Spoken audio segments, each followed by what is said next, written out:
Welcome back to my channel. बच्चों कैसे हैं आप लोग। हम क्लास 10th का चैप्टर नंबर 1 है साइंस का केमिकल रिएक्शन एंड इक्वेशन के सारे एक्सरसाइज क्वेश्चन डिस्कस करेंगे। सारे एक्सरसाइज क्वेश्चन जो आपकी बुक में आप देख सकते हैं पेज नंबर 14 में मिलेंगे आपको।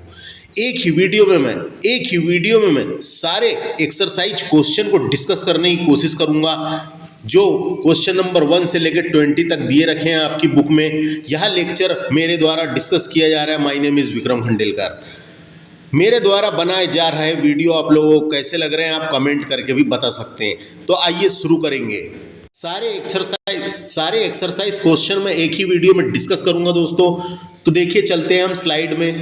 देखिए क्वेश्चन नंबर पहला आप अपनी बुक में भी देख सकते हैं। क्वेश्चन नंबर 1 है ये, which of the following about यानी which of the statement about the reaction below are incorrect. ये ध्यान देना है दोस्तों, ये क्या लिख रखा है इनकरेक्ट। कौन सा इनकरेक्ट है गलत है ये बताना है, करेक्ट वाला नहीं बताना है, इनकरेक्ट वाला बताना है। इसमें भी आप ध्यान दीजिए करें जब क्वेश्चन पढ़ें तो।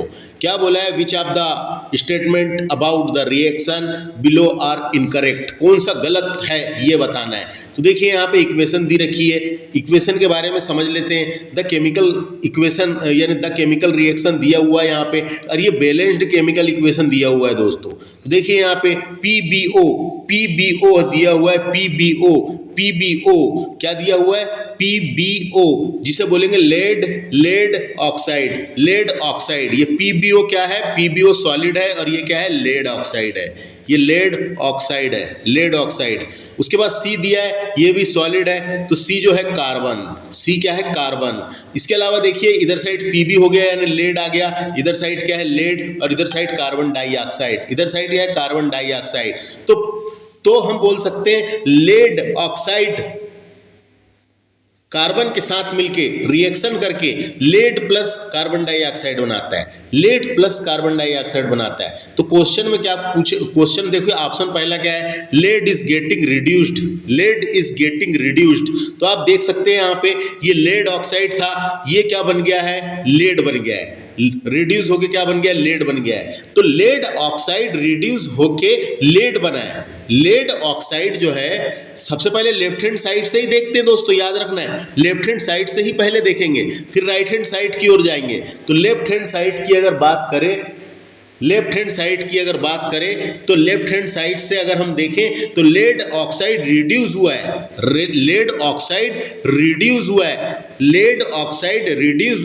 और ये क्या बनाया है लेड बनाया है इसने। लेड ऑक्साइड रिड्यूस हुआ है और इसने क्या बनाया है लेड बनाया है ना, लेड बनाया है। लेकिन ऐसा नहीं हुआ है, लेड ऑक्साइड रिड्यूस हुआ है और इसने क्या बनाया है लेड बनाया है, ना कि लेड रिड्यूस हुआ है और लेड ऑक्साइड बनाया है कि नहीं। लेड ऑक्साइड रिड्यूस हुआ है और लेड बनाया है। तो हम इधर से पहले देखेंगे ना, इधर से पहले थोड़ी देखेंगे। इधर से पहले देखेंगे तो ऐसा हो जाएगा कि लेड जो है रिड्यूस हुआ है और लेड ऑक्साइड बनाया है। नहीं, इधर से देखना है, लेड ऑक्साइड रिड्यूस होके लेड बनाया है, लेड ऑक्साइड जो है रिड्यूस होके लेड बनाया है। तो पहला ऑप्शन देखिए लेड इज गेटिंग रिड्यूस्ड, जबकि ऐसा थोड़ी हुआ है दोस्तों। हुआ तो ऐसा है लेड ऑक्साइड रिड्यूस होके लेड बनाया है ना, लेड ऑक्साइड जो है रिड्यूस होके लेड बनाया है। और यहाँ क्या लिखा हुआ है लेड इज गेटिंग रिड्यूस्ड, इधर से ऐसा करा है उसने, इधर से इधर जाएंगे जब ऐसा होगा। तो ये ऑप्शन क्या है गलत है दोस्तों। क्यों गलत है, क्योंकि लेड ऑक्साइड रिड्यूस होके लेड बनाया है, लेड ऑक्साइड रिड्यूस होके लेड बनाया है। तो ये ऑप्शन गलत हो जाएगा। लेड इज गेटिंग रिड्यूस्ड नहीं, लेड इज गेटिंग रिड्यूस्ड नहीं, लेड ऑक्साइड रिड्यूस होके लेड बनाया है, lead is getting reduced to lead है ना। तो यहाँ पे क्या है लेड ऑक्साइड रिड्यूस होके लेड बनाया है। तो ये पहला ऑप्शन गलत है दोस्तों, पहला ऑप्शन गलत है। दूसरा देखिए क्या है, दूसरा देखिए यहाँ पे लिखा हुआ है क्या, अब इससे जाएंगे कार्बन डाइऑक्साइड गेटिंग ऑक्सीडाइज्ड। तो ऐसा नहीं हुआ है दोस्तों। क्या हुआ है, कार्बन जो है कार्बन डाइऑक्साइड बना है, कार्बन से कार्बन बना है यानी कार्बन से कार्बन डाइऑक्साइड है ना। तो यहाँ पे क्या हुआ है कार्बन से कार्बन डाइऑक्साइड बना है। कार्बन से कार्बन डाइऑक्साइड बना है, ना कि कार्बन डाइऑक्साइड से कार्बन बना है ना। जबकि कार्बन से कार्बन डाइऑक्साइड बना है। तो देखो सेकंड वाला क्या लिखा है, carbon dioxide is getting oxidised, oxidised है ना, ऑक्सीडाइज्ड। तो यहाँ पे क्या है, लेफ्ट हैंड साइड से पहले देखेंगे हम, तो लेफ्ट हैंड साइड से पहले देखेंगे तो carbon dioxide getting oxidised, oxidised है ना। तो यहाँ पे कार्बन ऑक्सीडाइज्ड होके कार्बन डाइऑक्साइड बनाया है, कार्बन जो है ऑक्सीडाइज्ड होके कार्बन डाइऑक्साइड बनाया है, कार्बन डाइऑक्साइड बनाया है। और यहाँ क्या लिखा है, carbon dioxide is getting oxidised. यानी कि हम लेफ्ट हैंड साइड से देखेंगे तो कार्बन जो है यहाँ पे ऑक्सीडाइज्ड होके कार्बन डाइऑक्साइड बनाया है। समझ में आ रहा है, लेफ्ट हैंड साइड से देखना है। तो कार्बन जो है ऑक्सीडाइज्ड होके कार्बन डाइऑक्साइड बनाया है। और यहाँ पे क्या लिखा हुआ है ऑप्शन बी में, carbon dioxide is getting oxidised है ना, carbon dioxide is getting oxidised लिखा है। ये गलत है दोस्तों, क्योंकि लेफ्ट हैंड साइड से पहले देखते हैं। तो आंसर यानी बी वाला भी गलत है, ए वाला भी गलत है, बी वाला भी गलत है, ए वाला भी गलत है। अब ऑप्शन सी देखते हैं, कार्बन इज गेटिंग ऑक्सीडाइज्ड, बिल्कुल सही है। देखिए कार्बन ऑक्सीडाइज्ड होके क्या बनाया है, कार्बन डाइऑक्साइड बनाया है, कार्बन ऑक्सीडाइज्ड होके क्या बनाया है, कार्बन डाइऑक्साइड बनाया है। तो सी वाला बिल्कुल सही है, समझ में आया। उसके बाद देखिए lead oxide is getting reduced. तो हाँ, यहाँ पे लेड ऑक्साइड जो था, लेड ऑक्साइड जो था वो रिड्यूस हुआ है, लेड ऑक्साइड रिड्यूस हुआ है। और रिड्यूस होके क्या बनाया है इसने, लेड बनाया है, लेड बनाया है। तो वहां यही तो लिखा है, देखिए lead oxide is getting reduced, lead oxide reduced हुआ है और लेड बनाया है ना। तो ये सी वाला भी सही है और डी वाला भी सही है। तो इसका आंसर क्या हो जाएगा, आंसर नंबर 1 हो जाएगा, क्योंकि इनकरेक्ट पूछा था।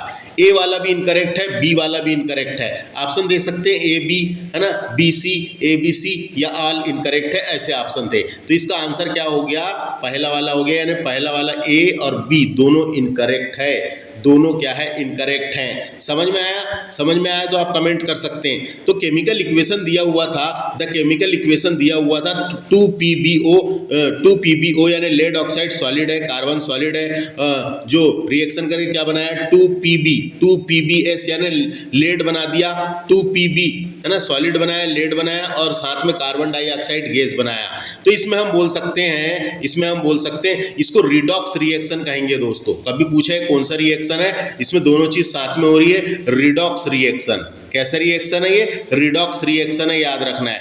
क्योंकि रिडॉक्स रिएक्शन इसलिए है क्योंकि लेड ऑक्साइड जो है, क्योंकि लेड ऑक्साइड रिड्यूस्ड होके लेड बना रहा है, रिड्यूस्ड होके क्या होके, रिड्यूस्ड होके लेड बना रहा है। वही कार्बन ऑक्सीडाइज्ड होके कार्बन डाइऑक्साइड बना रहा है, ऑक्सीडाइज्ड होके कार्बन डाइऑक्साइड बना रहा है।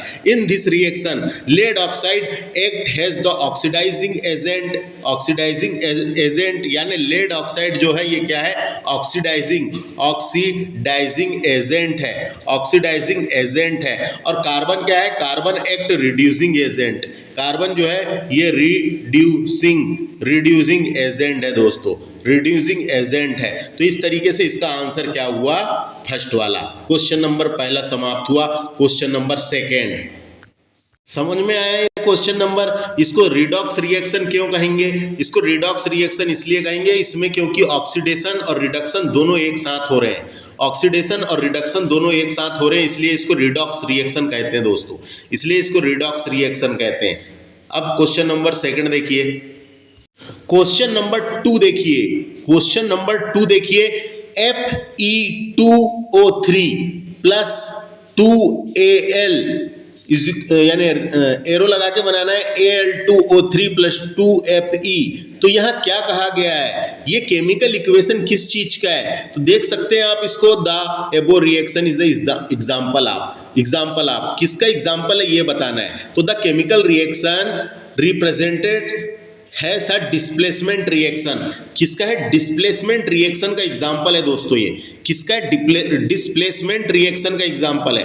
क्यों, क्योंकि यहाँ पे एल्यूमिनियम डिस्प्लेस कर रहा है आयरन को, एल्यूमिनियम डिस्प्लेस कर रहा है किसको, आयरन को, एल्यूमिनियम डिस्प्लेस कर रहा है आयरन को और आयरन ऑक्साइड बना रहा है, और आयरन ऑक्साइड यानी एल्यूमिनियम डिस्प्लेस कर रहा है आयरन को, और यहाँ पे देखो Fe2O3 यानी आयरन ऑक्साइड बना रहा है ना, आयरन ऑक्साइड बना रहा है। तो हमने क्या पढ़े थे, डिस्प्लेसमेंट रिएक्शन के बारे में पढ़े थे। A more reactive element replace a less reactive element, हमने पढ़े थे ना। डिस्प्लेसमेंट रिएक्शन में क्या होता है, डिस्प्लेस कर लेते हैं उन लोग, अपने स्थान बदल लेते हैं। A more reactive element replace a less reactive element in a compound, है ना। और इधर साइड वाला क्या है, रिएक्टेंट है, इधर साइड वाला रिएक्टेंट है। तो रिएक्टेंट में आप देख सकते हैं कि रिएक्टेंट में क्या है, आयरन ऑक्साइड है, यहाँ पे Fe2O3 iron oxide and Al यानी एल्युमिनियम है ना। तो ये दोनों क्या है, रिएक्टेंट है। प्रोडक्ट में देखिए इधर साइड, प्रोडक्ट में एल्युमिनियम ऑक्साइड है, यहाँ पे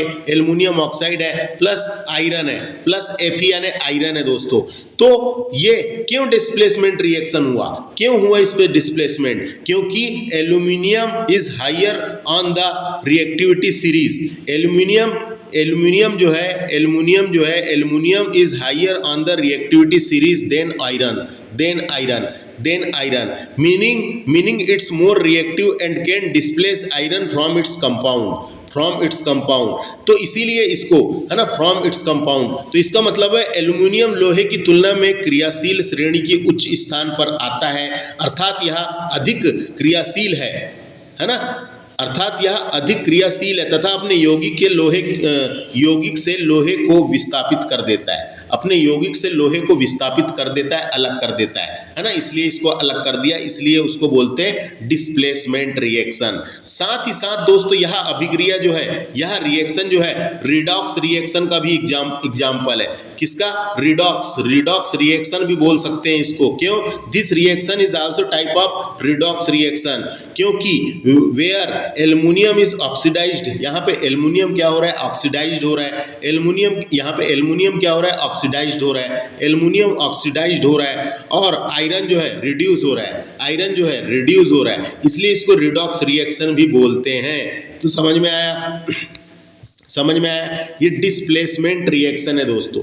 डिस्प्लेसमेंट रिएक्शन में क्या होता है कि जो अधिक क्रियाशील यानी मोर रिएक्टिव एलिमेंट जो होता है वो लेस रिएक्टिव एलिमेंट की जगह ले लेता है। तो Fe जो है ये मोर रिएक्टिव है, एल्युमिनियम से भी ज़्यादा मोर रिएक्टिव है, इसलिए Fe ने नहीं यानी एल्युमिनियम ने Fe का स्थान ले लिया, एल्युमिनियम ने Fe का स्थान लिया है, क्योंकि एल्युमिनियम ज़्यादा रिएक्टिव है, एल्युमिनियम लोहे से अधिक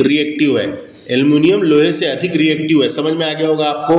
तो ये था, इसका आंसर हो जाएगा डिस्प्लेसमेंट रिएक्शन। 4 ऑप्शन देखिए, डिस्प्लेसमेंट रिएक्शन। क्वेश्चन नंबर 3 देखिए, what happens when dilute hydrochloric acid is added to iron filing, tick the correct answer. तो इसका मतलब क्या है, इसका मतलब है कि ऐसा तब होता है जब तनु हाइड्रोक्लोरिक एसिड को लोहे के भराव में मिलाया जाता है। तो सही उत्तर पर निशान लगाना है कि ऐसा कैसे होता है, व्हाट हैपन यानी ऐसा तब होता है या कैसे होता है जब तनु हाइड्रोक्लोरिक एसिड को लोहे के भराव में मिलाया जाता है। जब हाइड्रोक्लोरिक एसिड को डाइल्यूट हाइड्रोक्लोरिक एसिड को यानी तनु हाइड्रोक्लोरिक एसिड को लोहे के भराव में मिलाया जाता है तो क्या होता है, ये क्वेश्चन है। तो ये क्या होता है, जब डाइल्यूट हाइड्रोक्लोरिक एसिड को यानी acid is added to iron filing is hydrogen gas and hydrogen gas and iron chloride are produced. क्या निकलता है दोस्तों, hydrogen gas and iron chloride are produced. ये कैसे होता है, तो ये आंसर तो इसका क्या हो जाएगा, ए वाला सही हो जाएगा। याद रखना है, बिल्कुल आपको ये याद रख लेना, इंपॉर्टेंट क्वेश्चन है ना। Hydrogen gas and iron chloride are produced, है ना। तो क्या होता है, जब तनु हाइड्रोक्लोरिक अम्ल को लोहे के यानी लौह भराव में मिलाया जाता है तो हाइड्रोजन गैस और लौह क्लोराइड उत्पन्न होता है ना। लौह क्लोराइड उत्पन्न होता है। क्यों होता है, क्योंकि ये एक डिस्प्लेसमेंट रिएक्शन है दोस्तों, क्योंकि ये एक डिस्प्लेसमेंट रिएक्शन है जिसमें अधिक क्रियाशील लौह धातु हाइड्रोक्लोरिक अम्ल से हाइड्रोजन को विस्थापित कर देता है, हटा देता है, विस्थापित कर देता है, डिस्प्लेस कर देता है, और लौह क्लोराइड यानी क्लोराइड यानी आयरन क्लोराइड बनता है, आयरन क्लोराइड बनता है तथा हाइड्रोजन गैस निकलती है ना।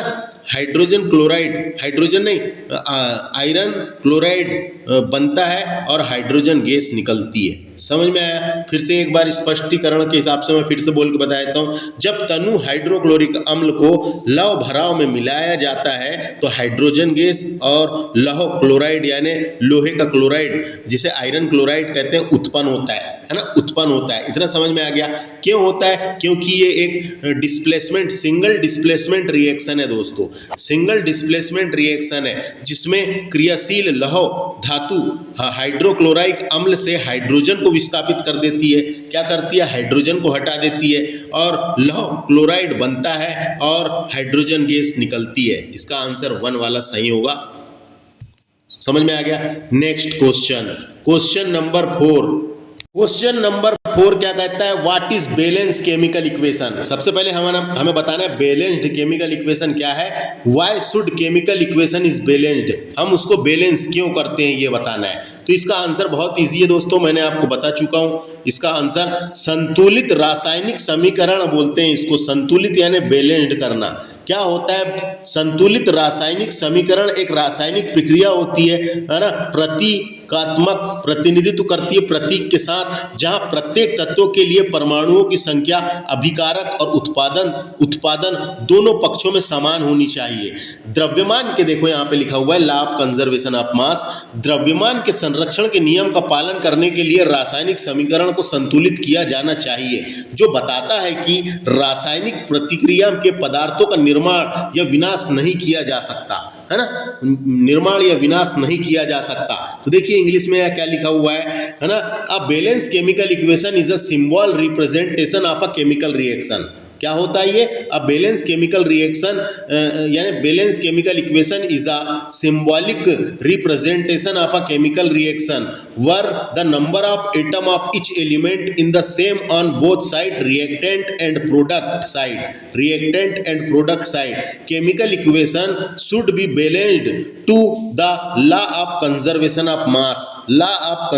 ऑफ मास के अकॉर्डिंग, है ना, बैलेंस होना चाहिए। विच स्टेट, क्योंकि law of conservation of mass क्या कहता है? वो कहता है which state that matter not can be created or destroyed in a chemical reaction. यानी कि बोल सकते हैं कि जो मास होता है, मास का ना ही निर्माण होता है और ना ही विनाश होता है, यानी कि ना ही उसको खत्म किया जा सकता है और ना ही उसे बनाया जा सकता है। तो समझ में आ गया? कैन नॉट बी क्रिएटेड और and nor be destroyed in a chemical reaction. तो ये आंसर आपको लिखना है, इंपॉर्टेंट है। देखो यहाँ पे वही लिखा हुआ है जो मैंने समझाया। अ balance chemical equation has a equal number of atom of different elements in reactant and product. The chemical equation should be balanced in satisfied the law of conservation of मास। समझ में आ गया? क्वेश्चन नंबर 5 एक्सरसाइज क्वेश्चन का page number 15 में ये है, आप देख सकते हैं अपनी बुक में। Translate the following statement into chemical equation and then balance them. उसे बैलेंस भी करना है ना, ट्रांसलेट करना है उसको, और उसके अलावा उसको बैलेंस भी करना है। सबसे पहले उस केमिकल इक्वेशन में उसको ट्रांसलेट करना है और उसके बाद उसको बैलेंस्ड भी करना है, ये याद रखें। तो पहला वाला देखिए, ए वाला क्या कहा गया है? देखिए, hydrogen gas combine with nitrogen to form of ammonia. यानी कि hydrogen gas combine with nitrogen gas combine with hydrogen gas combine with nitrogen gas to produce ammonia. तो इसका बैलेंस्ड केमिकल इक्वेशन कैसे लिखेंगे? The balanced chemical equation of this reaction is, ये लिखा हुआ है दोस्तों, यहाँ पे ये लिखा हुआ है ना, 3H2 ये गैस है, N2 ये भी गैस है और ये भी गैस बनी, यहाँ पे ये भी गैस बने। दिस रिएक्शन, इस रिएक्शन को एक और नाम है दोस्तों, इस रिएक्शन को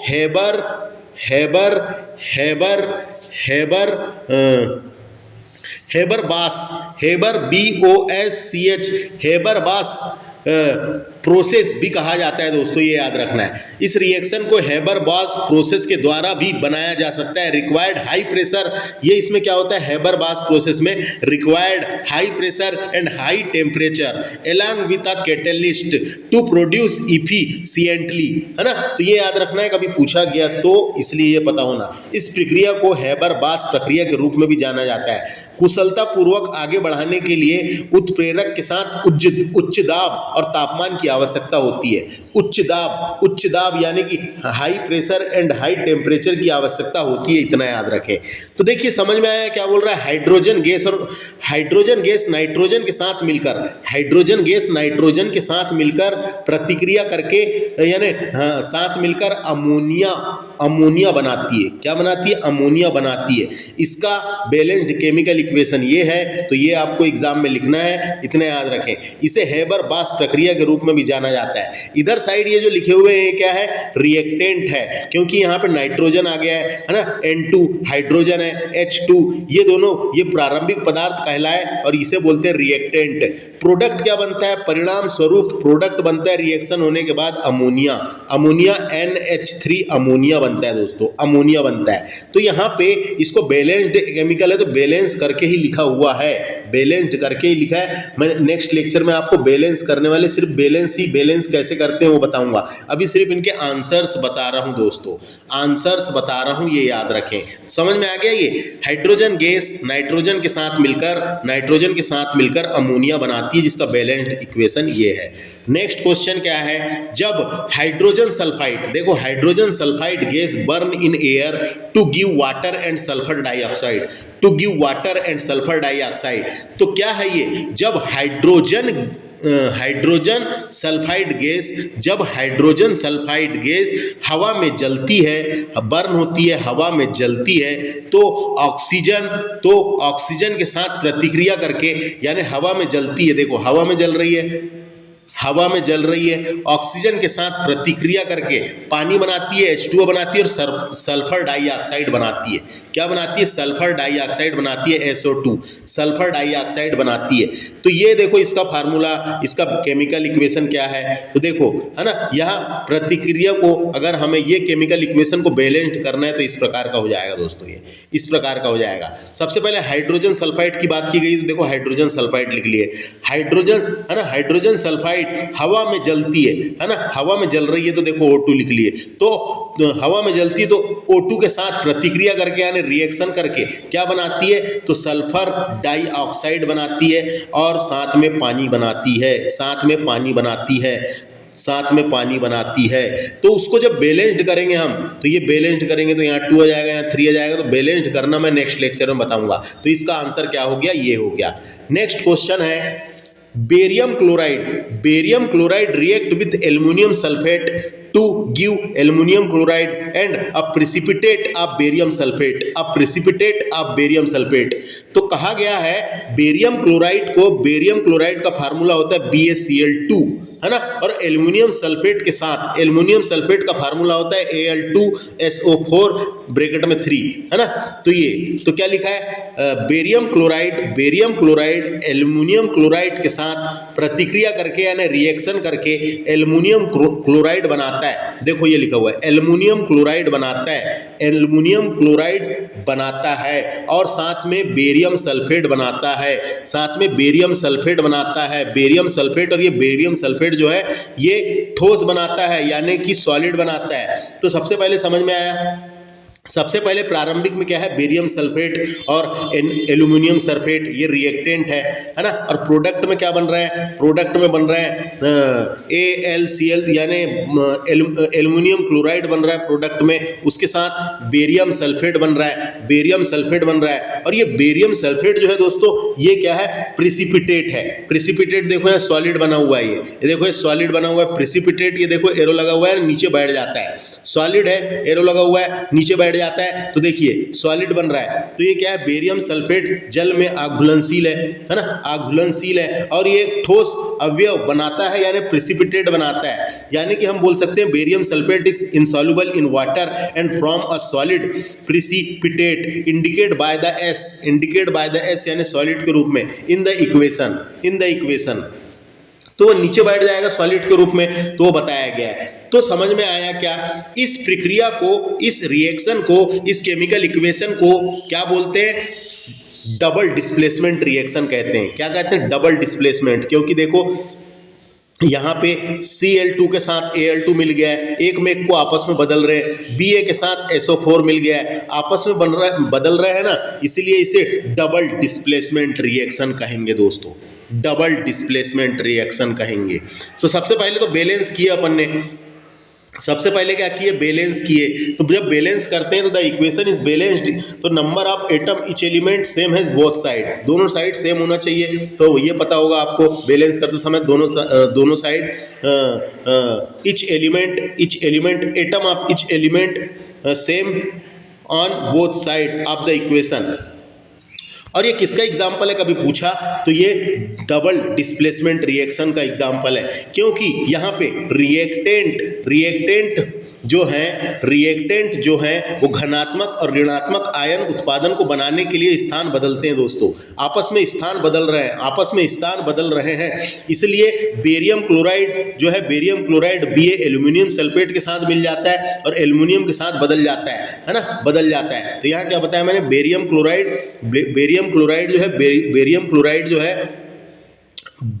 क्लोराइड जो है ये बेरियम और एल्युमिनियम है ना, बेरियम और एल्युमिनियम ये जो है आपस में स्थान बदलते हैं और एल्युमिनियम सल्फेट के स्थान बदल लेते हैं। तो देखो यहाँ पे ये स्थान बदले, इसीलिए इसे डबल डिस्प्लेसमेंट रिएक्शन के नाम से जाना जाता है। नेक्स्ट देखिए, नेक्स्ट क्या है, potassium metal react with water to give potassium hydroxide and hydrogen gas.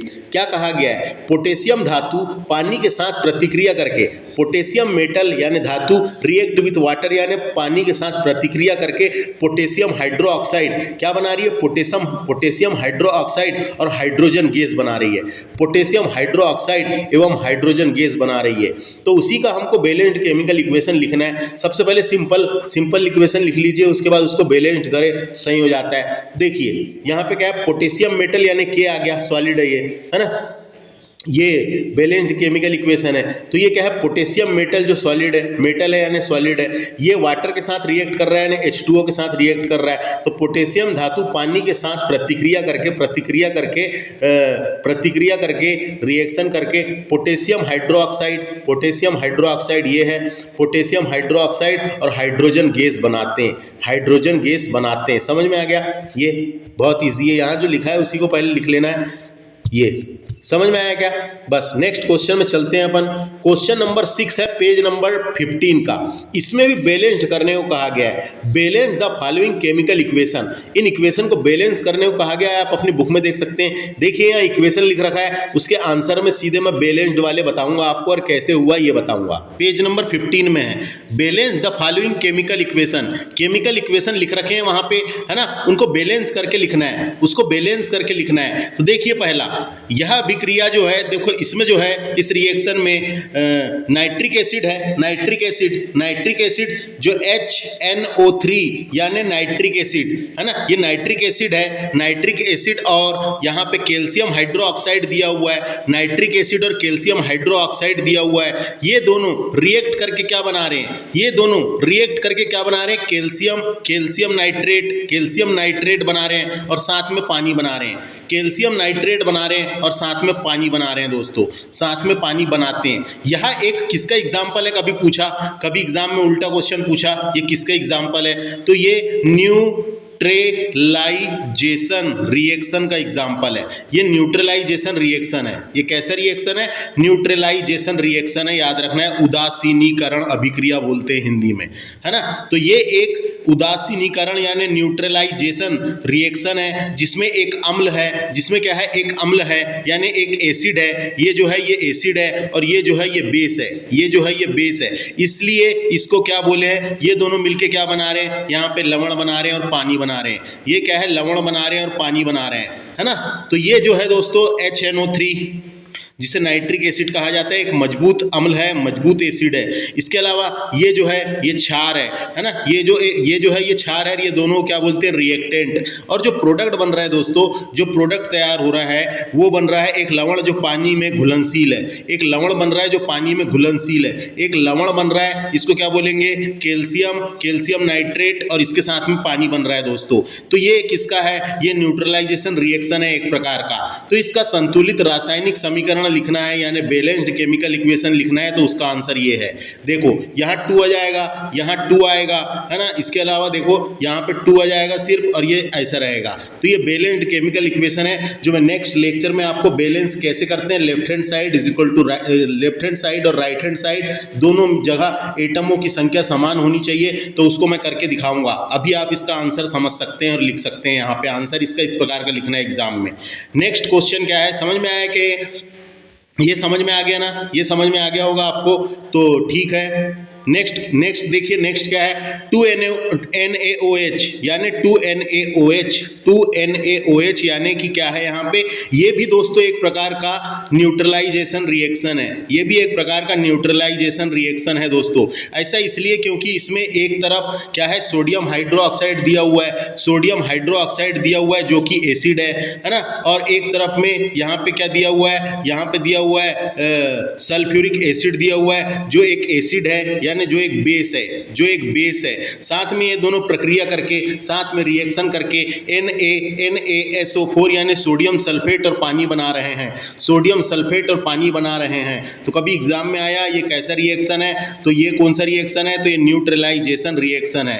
Neutralisation यानी उदासीनीकरण अभिक्रिया है, न्यूट्रलाइजेशन रिएक्शन है। ये समझ में आया। तो इधर साइड क्या है, यहाँ पे इधर साइड ये रिएक्टेंट है जो सोडियम हाइड्रोक्साइड और सल्फर डाइऑक्साइड साथ में है। इधर साइड प्रोडक्ट में क्या बन रहा है, तो सोडियम सल्फेट और जल बन रहा है यानी वाटर बन रहा है। इसीलिए इसको क्या बोलेंगे, न्यूट्रलाइजेशन अभिक्रिया बोलेंगे, जिसमें एक क्षार और अम्ल अभिक्रिया करके लवण और जल बनाते हैं। जिसमें क्या है न्यूट्रलाइजेशन रिएक्शन में where a base and an acid react to form a salt and water, react to form a salt and water. समझ में आ गया। अब इसका हमको बैलेंस्ड केमिकल इक्वेशन लिखना है, तो इसका बैलेंस्ड केमिकल इक्वेशन ये है दोस्तों, ये सामने 2 लग जाएगा, दोनों तरफ एटमों की संख्या समान होनी चाहिए, law of conservation of mass के अकॉर्डिंग। समझ में आया। तो नेक्स्ट वीडियो में मैं इसको बैलेंस करके दिखाऊंगा। अभी आंसर लिख लीजिए। सी वाला देखिए क्या है, सी में क्या केमिकल इक्वेशन दिया हुआ है, जिसमें NaCl है एक तरफ, दूसरे तरफ क्या है NaCl AgNO3 है ना, और यहाँ पे क्या है AgCl है और NaNO3 है। यानी कि सबसे पहले NaCl है, NaCl यानी कि क्या है ये सोडियम क्लोराइड है। AgNO3 यानी कि क्या है ये सिल्वर नाइट्रेट। दोनों के बीच में क्या हो रहा है देखिए, यहाँ पे डबल डिस्प्लेसमेंट रिएक्शन हो रहा है। डबल डिस्प्लेसमेंट रिएक्शन जिसे मेटाथेसिस रिएक्शन भी कहते हैं, मेटाथेसिस रिएक्शन के रूप में भी जाना जाता है डबल डिस्प्लेसमेंट रिएक्शन को। दोनों का ये प्रतिनिधित्व कर रहे हैं। इस प्रक्रिया में क्या हो रहा है, जो Na है, जो Na+ है और Ag+ है, Na+ और Ag+ है, ये सिल्वर क्लोराइड यानी ये क्या बन रहे हैं, सिल्वर क्लोराइड बना रहे हैं, सिल्वर क्लोराइड बना रहे हैं। ये Cl इसके साथ चला जा रहा है और ठोस यानी ये उसके बाद सोडियम नाइट्रेट बना रहा है। तो यहाँ समझ में आया। इधर साइड क्या है, रिएक्टेंट है, इधर साइड क्या है, रिएक्टेंट सोडियम क्लोराइड, और इधर साइड सोडियम क्लोराइड रिएक्टेंट में है, और उसके अलावा क्या है सिल्वर नाइट्रेट रिएक्टेंट में है। ये दोनों स्टार्टिंग मटेरियल है जिसे रिएक्टेंट कहा जाता है, और जो प्रोडक्ट बन रहा है सिल्वर क्लोराइड है और सोडियम नाइट्रेट बन रहा है ना। ये दोनों रिएक्शन होकर प्रोडक्ट बना रहे हैं। यहाँ पे केमिकल रिएक्शन होके ये दोनों केमिकल रिएक्शन होकर प्रोडक्ट बना रहे हैं। इसे डबल डिस्प्लेसमेंट रिएक्शन कहेंगे दोस्तों। ये डबल डिस्प्लेसमेंट रिएक्शन का एग्जांपल है। किसका है ये, दोहरा विस्थापन यानी डबल डिस्प्लेसमेंट रिएक्शन का उदाहरण है। क्योंकि यहाँ पे धनात्मक आयन जो है कैप्टन अपना साझेदार बदल रहे हैं, देख सकते हैं आप। Ag के साथ Cl मिल गया और Na के साथ NO3 मिल गया, है ना। तो एक बदल रहे हैं, अपना साझेदार बदल रहे हैं। जो सिल्वर नाइट्रेट है वो Ag सोडियम क्लोराइड से क्लोराइड Cl के संयोजन से होकर सिल्वर क्लोराइड बनाता है। इसके साथ ही सोडियम क्लोराइड से सोडियम ये मिल रहा है, बदल रहा है, इसलिए इसको क्या बोलेंगे, साथ ही संयोजन हो रहा है ना, संयोजन हो रहा है, डबल डिस्प्लेसमेंट रिएक्शन है। तो ये डबल डिस्प्लेसमेंट रिएक्शन का हमें बैलेंस्ड केमिकल इक्वेशन लिखना है। तो ये ऑलरेडी बैलेंस्ड है दोस्तों, ये ऑलरेडी क्या है, बैलेंस्ड है। आप देख भी सकते हैं करके, left hand side is equal to right hand side करके, है ना, ये ऑलरेडी क्या है, बैलेंस्ड है। तो इसका आंसर क्या हो जाएगा, ये, इतना याद रखें। नेक्स्ट है BaCl3, यानी नेक्स्ट है क्या, BaCl3। ये भी दोस्तों डबल डिस्प्लेसमेंट रिएक्शन का एग्जांपल है ना, ये भी क्या है, डबल डिस्प्लेसमेंट रिएक्शन है। इसके अलावा साथ में प्रिसिपिटेट भी बन रहा है। यहाँ पे BaSO4 जो है प्रिसिपिटेट के रूप में बन रहा है, तो प्रिसिपिटेट रिएक्शन भी कहेंगे इसको। सबसे पहले डबल डिस्प्लेसमेंट रिएक्शन है ये, है ना, देख सकते हैं आप, ये अपने साझेदार आपस में बदल रहे हैं। इसके अलावा ये प्रिसिपिटेट रिएक्शन भी है। यहाँ पे insoluble water, insoluble in water के रूप में BaSO4 यानी बेरियम सल्फेट मिलेगा, और solid that separate from a solution, solid के रूप में मिलेगा, नीचे साइड में बैठा हुआ, है ना। तो समझ में आया क्या, समझ में आया, बस इतना ही याद रखना है इससे, बस इतना ही। तो यहाँ पे सबसे पहले ये लिखा हुआ है, इसको बैलेंस्ड करना है, तो बैलेंस्ड करेंगे तो यहाँ 2 आ जाएगा। ये बैलेंस्ड केमिकल इक्वेशन, इसका आंसर ये हो जाएगा। इतना याद रखें, बस इतना याद रखें, इतना याद रखें दोस्तों। ये BaCl2 क्या था, BaCl2 बेरियम क्लोराइड। यहाँ H2SO4 क्या है, तो ये क्या है, H2SO4 क्या है, सल्फ्यूरिक एसिड है। और BaSO4 क्या हो गया, BaSO4 बन गया, यहाँ पे BaSO4 बन गया बेरियम सल्फेट। और HCl तो आप जानते ही हैं, HCl यानी क्या होता है, हाइड्रोक्लोरिक एसिड। इसको बैलेंस्ड किया गया है। नेक्स्ट क्वेश्चन, इसमें 4 ही थे दोस्तों, आप पेज नंबर 15 देख सकते हैं। क्वेश्चन नंबर 6 में 4 दिए हुए थे, उनको बैलेंस करना था, तो इस चारों आंसर यहाँ पे लिख रखे हैं, आप अपने नोट्स में लिख सकते हैं। नेक्स्ट क्वेश्चन है question number 7, right the balanced chemical equation of the following reaction. Balanced chemical equation लिखना है दोस्तों, इसका क्या लिखना है, बैलेंस्ड केमिकल इक्वेशन लिखना है। देखिए यहाँ पे क्या है, calcium hydroxide, carbon dioxide, calcium carbonate और वाटर बना रहा है। तो कैल्शियम कार्बोनेट और पानी कैल्शियम कार्बोनेट, देखिए यहाँ पे कैल्शियम कार्बोनेट और पानी बनाने के लिए क्या करना पड़ता है, कैल्शियम हाइड्रोक्साइड और कार्बन डाइऑक्साइड को जोड़ना पड़ता है। दोनों के बीच प्रतिक्रिया होती है, रिएक्शन होता है, और ये इक्वेशन आप लिख सकते हैं। और ये इक्वेशन बैलेंस्ड है, ये इक्वेशन क्या है, बैलेंस्ड है। तो इधर साइड वाले को अपन क्या कहेंगे, इधर साइड वाले को रिएक्टेंट कहेंगे। तो रिएक्टेंट में कैल्शियम हाइड्रोक्साइड है, देख सकते हैं आप, कैल्शियम हाइड्रोक्साइड और कार्बन डाइऑक्साइड है, ये दोनों बाईं ओर लिखे जाते हैं, है ना। ये दोनों रिएक्ट करके नया पदार्थ बना रहे हैं। तो ये रिएक्ट करे जिससे प्रोडक्ट बना, ये प्रोडक्ट बना। तो प्रोडक्ट क्या बन रहा है, कैल्शियम कार्बोनेट बना, और साथ में H2O बन रहा है, यानी कि ये वाटर बन रहा है दोस्तों। इसे प्रोडक्ट कहा जाता है, जो दाईं ओर लिखी जाती है। तो इसे संतुलित करना है। तो संतुलन का अपन ने पढ़े थे, संतुलन में क्या होता है कि समीकरण यानी इक्वेशन के दोनों ओर प्रत्येक परमाणुओं की संख्या समान होनी चाहिए। प्रत्येक परमाणु यानी एटमों की संख्या समान होनी चाहिए, जब ही वो संतुलित कहलाएगा। तो यहाँ पे देखिए ये संतुलित ही है, ये संतुलित ही है, ऑलरेडी संतुलित है, संतुलित केमिकल इक्वेशन है दोस्तों ये। तो इसका ऐसा लिखना है, यहाँ लिखा हुआ था right the balanced chemical equation of the following reaction, है ना। तो यहाँ पे रिएक्शन दिए हुए थे, उनका बनाना है, और ये आंसर इसका ये हो जाएगा। नेक्स्ट चलते हैं, नेक्स्ट क्या है, देखो यहाँ पे जिंक है, जिंक और सिल्वर नाइट्रेट के बीच रिएक्शन हो रहा है, और हमें क्या मिल रहा है यहाँ प्रोडक्ट के रूप में। तो ये जिंक है और सिल्वर नाइट्रेट है। ये क्या है, इधर साइड ये रिएक्टेंट है, जिंक और सिल्वर नाइट्रेट ये रिएक्टेंट है, और ये हमें प्रोडक्ट के रूप में क्या मिल रहा है, तो प्रोडक्ट के रूप में हमें मिल रहा है नाइट्रेट, जिंक नाइट्रेट मिला, देखो जिंक नाइट्रेट मिला, और सिल्वर मिला, Ag। तो इस प्रकार से जब हम लिख लेंगे, इसको लिखने के बाद दोनों पक्षों में एटमों की संख्या समान सुनिश्चित करने के लिए हमें क्या करना पड़ेगा, AgNO3 में Ag के सामने 2 जोड़ना पड़ेगा, AgNO3 में Ag के सामने 2 जोड़ना पड़ेगा। जब ये संतुलित कहलाएगा, क्योंकि इधर भी 2 है, जब ये संतुलित कहलाएगा, बैलेंस्ड केमिकल इक्वेशन कहलाएगा। तो समझ में आया क्या, है ना, समझ में आया। अगर इसमें क्वेश्चन आता है कि ये कौन सा रिएक्शन है, तो ये सिंगल डिस्प्लेसमेंट रिएक्शन है दोस्तों। कैसा है ये, डिस्प्लेसमेंट रिएक्शन है। ये कैसे डिस्प्लेसमेंट रिएक्शन है। इसके अलावा ये रिडॉक्स रिएक्शन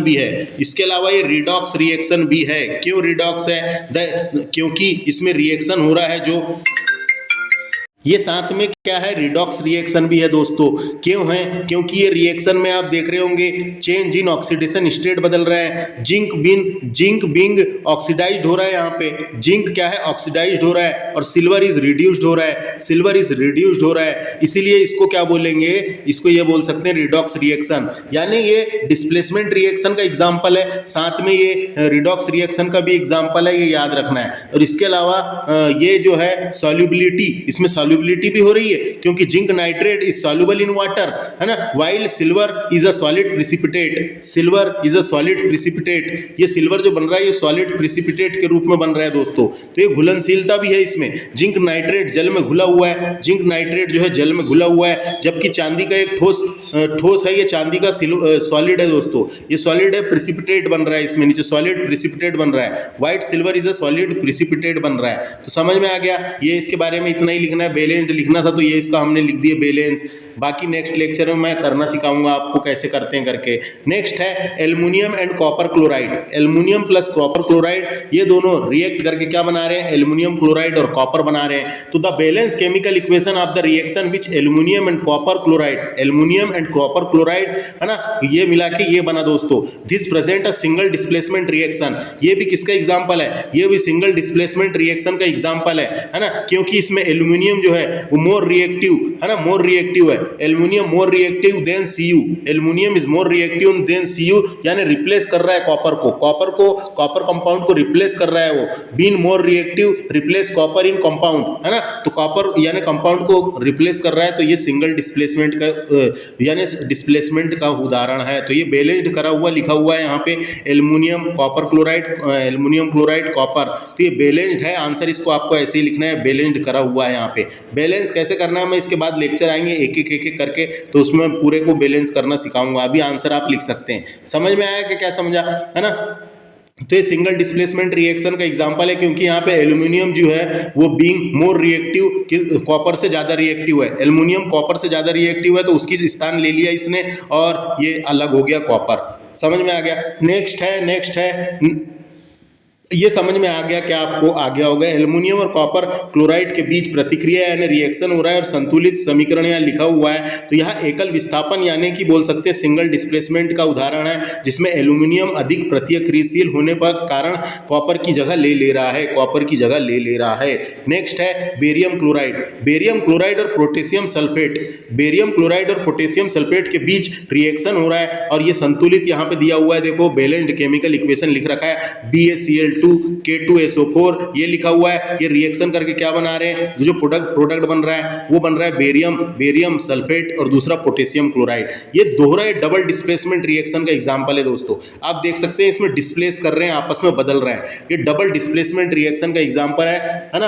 और क्यों है ये, क्योंकि यहाँ पे जो है ये क्यों है, तो ये डबल डिस्प्लेसमेंट रिएक्शन है क्योंकि इसमें तो पॉजिटिव आयन है वो निगेटिव आयन के साथ स्विच कर रहे हैं, एक में के साथ स्विच कर रहे हैं दोस्तों, बदल रहे हैं, है ना, सकारात्मक यानी बदल रहे हैं, स्विच कर रहे हैं। जैसे Ba2+ जो है ये जो है SO4 2 माइनस के साथ मिल रहा है, ये इसके साथ मिल रहा है ना, और ये SO4 ये Cl हो गया K के साथ मिल रहा है। तो ये डबल डिस्प्लेसमेंट रिएक्शन का एग्जाम्पल है, ये याद रखना है। किसका एग्जाम्पल है, ये दोहरी विस्थापन प्रक्रिया का एग्जाम्पल है, क्योंकि यहाँ सकारात्मक आयन जो है ऋणात्मक आयन की भागीदारी में बदल रहे हैं आपस में। इस मामले में बेरियम क्लोराइड जो Ba2+ है पोटेशियम सल्फेट के साथ मिल जाता है ना, पोटेशियम सल्फेट के साथ मिलता नहीं, पोटेशियम सल्फेट के साथ संयोजन होता है और potassium sulphate K+ barium chloride की जगह में Cl आ जाता है, तो समझ आ गया होगा आपको, है ना। तो ये क्या है, डबल डिस्प्लेसमेंट, देखो बदल रहे हैं एक में का, तो इसका ये लिखना है और ये बैलेंस्ड है, ये बैलेंस्ड है, तो बैलेंस्ड केमिकल इक्वेशन ये हो गया। नेक्स्ट क्वेश्चन, यानी नेक्स्ट क्या है क्वेश्चन, इसमें इतने ही है दोस्तों। क्वेश्चन नंबर 7 में 4 लिखे हुए थे ABCD, तो चारों को मैंने दिखा दिया, आप पेज नंबर 15 देख सकते हैं। उसके बाद क्वेश्चन नंबर 8 में चलते हैं अपन, write the balanced chemical equation of the following and identify the types of reaction in each case. Types of reaction, ये किस टाइप का रिएक्शन है ये भी बताना है अपने को। मैंने इधर साइड जितने ही बताया आपको साथों साथ किस टाइप के रिएक्शन है वो भी साथों साथ इसलिए बता दिया था क्योंकि पेपर में पूछ लिए जाते हैं। अब यहाँ पे क्या करना है, हमको बैलेंस्ड केमिकल इक्वेशन करना है और साथ में कौन से टाइप का रिएक्शन है वो बताना है, कौन से टाइप का रिएक्शन है वो बताना है इसमें दोस्तों। तो देखिए पहला क्या है, पोटेशियम ब्रोमाइड, ये एक्वस है ना, एक साइड में क्या लिखा है, पोटेशियम ब्रोमाइड और बेरियम क्लोराइड, नहीं सॉरी क्या है, पोटेशियम ब्रोमाइड एक्वस है और बेरियम आयोडाइड क्या है, एक्वस है। ये दोनों जलीय घोल है इसलिए एक्वस लिखा है, जलीय घोल है दोस्तों। ये दोनों क्या है, रिएक्टेंट है। प्रोडक्ट देखेंगे अपन तो पोटेशियम आयोडाइड है, पोटेशियम आयोडाइड है ना, जो जली है यानी एक्वस है। और उसके अलावा बेरियम ब्रोमाइड जो सॉलिड है दोस्तों, बेरियम ब्रोमाइड क्या है, सॉलिड है, बेरियम ब्रोमाइड क्या है, सॉलिड है इसमें। तो ये लिखा हुआ है देखो, इसका अगर अपन केमिकल इक्वेशन लिखेंगे तो ये बनेगा 2KBr एक्वस BaL2 एक्वस और 2Ki और एक्वस और BaBr2 एक्वस। तो ये आंसर इसका ये हो जाएगा, आंसर इसका क्या होगा, ये होगा। और ये बैलेंस्ड केमिकल इक्वेशन है, बैलेंस करके लिखा हुआ है। The balance chemical equation for the reaction, ये लिखा हुआ है ना, this double displacement reaction, this is a double displacement reaction, क्योंकि यहाँ पे आपस में बदल रहे हैं, साझेदार बदल रहे हैं, इसलिए डबल डिस्प्लेसमेंट रिएक्शन का एग्जांपल है। इधर साइड क्या है, ये रिएक्टेंट है, इधर साइड क्या है, प्रोडक्ट है ना। यहाँ पे 2 aqueous reactant exchange the carbon and ions to new compound, आपस में बदल रहे हैं है ना। और 1 of new compound is solid precipitate, यहाँ पे सॉलिड प्रिसिपिटेट बन रहा है। एक कंपाउंड ऐसा बन रहा है जो नीचे बैठ रहा है, सॉलिड प्रिसिपिटेट के रूप में बन रहा है ना। तो हम बोल सकते हैं इसको, एक नए यौगिक ने ठोस के रूप में प्रिसिपिटेट किया और नीचे बैठा, इसलिए देखो यहाँ पे सॉलिड लिखा हुआ है। ये भी एक्वस है, ये भी एक्वस है, ये भी एक्वस है। ये तो ये प्रिसिपिटेट रिएक्शन का भी एग्जाम्पल है दोस्तों। डबल डिस्प्लेसमेंट तो है ही है, साथ में प्रिसिपिटेट रिएक्शन का भी एग्जाम्पल है। समझ में आया कैसे बना, है ना, समझ में आया कैसे बना। डबल डिस्प्लेसमेंट रिएक्शन यानी एक में के साथ बदल रहे हैं, इन लोग डबल डिस्प्लेस कर रहे हैं। तो इसका आंसर आप ये लिख सकते हैं और साथ में लिख सकते हैं double displacement reaction. Next question देखेंगे। नेक्स्ट क्या है, ZnCO3 ये सॉलिड है, ZnO ये सॉलिड है और CO2 गैस बन रही है। तो ये क्या है, ये अपघटन प्रक्रिया है दोस्तों। अपघटन प्रक्रिया ने डीकंपोजिशन रिएक्शन, क्योंकि यहाँ पे डीकंपोजिशन हो रहा है। इस रिएक्शन में एक एकल यौगिक जो है जिंक कार्बोनेट, जो एकल यौगिक है सॉलिड जिंक कार्बोनेट, ये या तो अधिक तरल जिंक ऑक्साइड और कार्बन डाइऑक्साइड में टूट रहा है ना। जिंक ऑक्साइड देखो, जिंक ऑक्साइड, ये जिंक ऑक्साइड और कार्बन डाइऑक्साइड में टूट रहा है ना, टूट रहा है यानी अपघटन हो रहा है, इसका डीकंपोजिशन हो रहा है। जिंक कार्बोनेट का डीकंपोजिशन हो रहा है, इसलिए इसका नाम क्या है, डीकंपोजिशन रिएक्शन कहेंगे। द रिएक्शन, है ना, समझ में आ गया। ये जो रिएक्शन लिखा हुआ है, ये लिखा हुआ था, इसको हमने सबसे पहले इक्वेशन में लिखे, केमिकल इक्वेशन में लिखे, है ना। तो the reaction decomposition reaction is a decomposition reaction. In this types of reaction a single compound zinc carbonate break down into 2 और more simple substance. Break down यानी टूट रहा है, ब्रेक्स डाउन इनटू 2 और more similar substance, zinc oxide and carbon dioxide. Zinc oxide and carbon dioxide is called a decomposition reaction, ये decomposition reaction है ना। समझ में आया, दो ही समझ में आ गया। इसका ये लिखना था और ये बताना था कौन से टाइप का है। थर्ड देखते हैं अपन क्या है। तो ये केमिकल रिएक्शन यहाँ पे लिखा हुआ है देखिए, है ना। तो हाइड्रोजन ये गैस है, क्लोरीन भी गैस है और हाइड्रोजन क्लोराइड बन रहा है, ये भी गैस है दोस्तों। तो ये कॉम्बिनेशन रिएक्शन का एग्जाम्पल है, याद रखना है। क्यों, क्योंकि इन this types of reaction 2 or more reactant combine to one single product. 2 or more reactant combine to from a single product. Hydrogen gas and chlorine gas combine होके प्रोड्यूस कर रही है हाइड्रोजन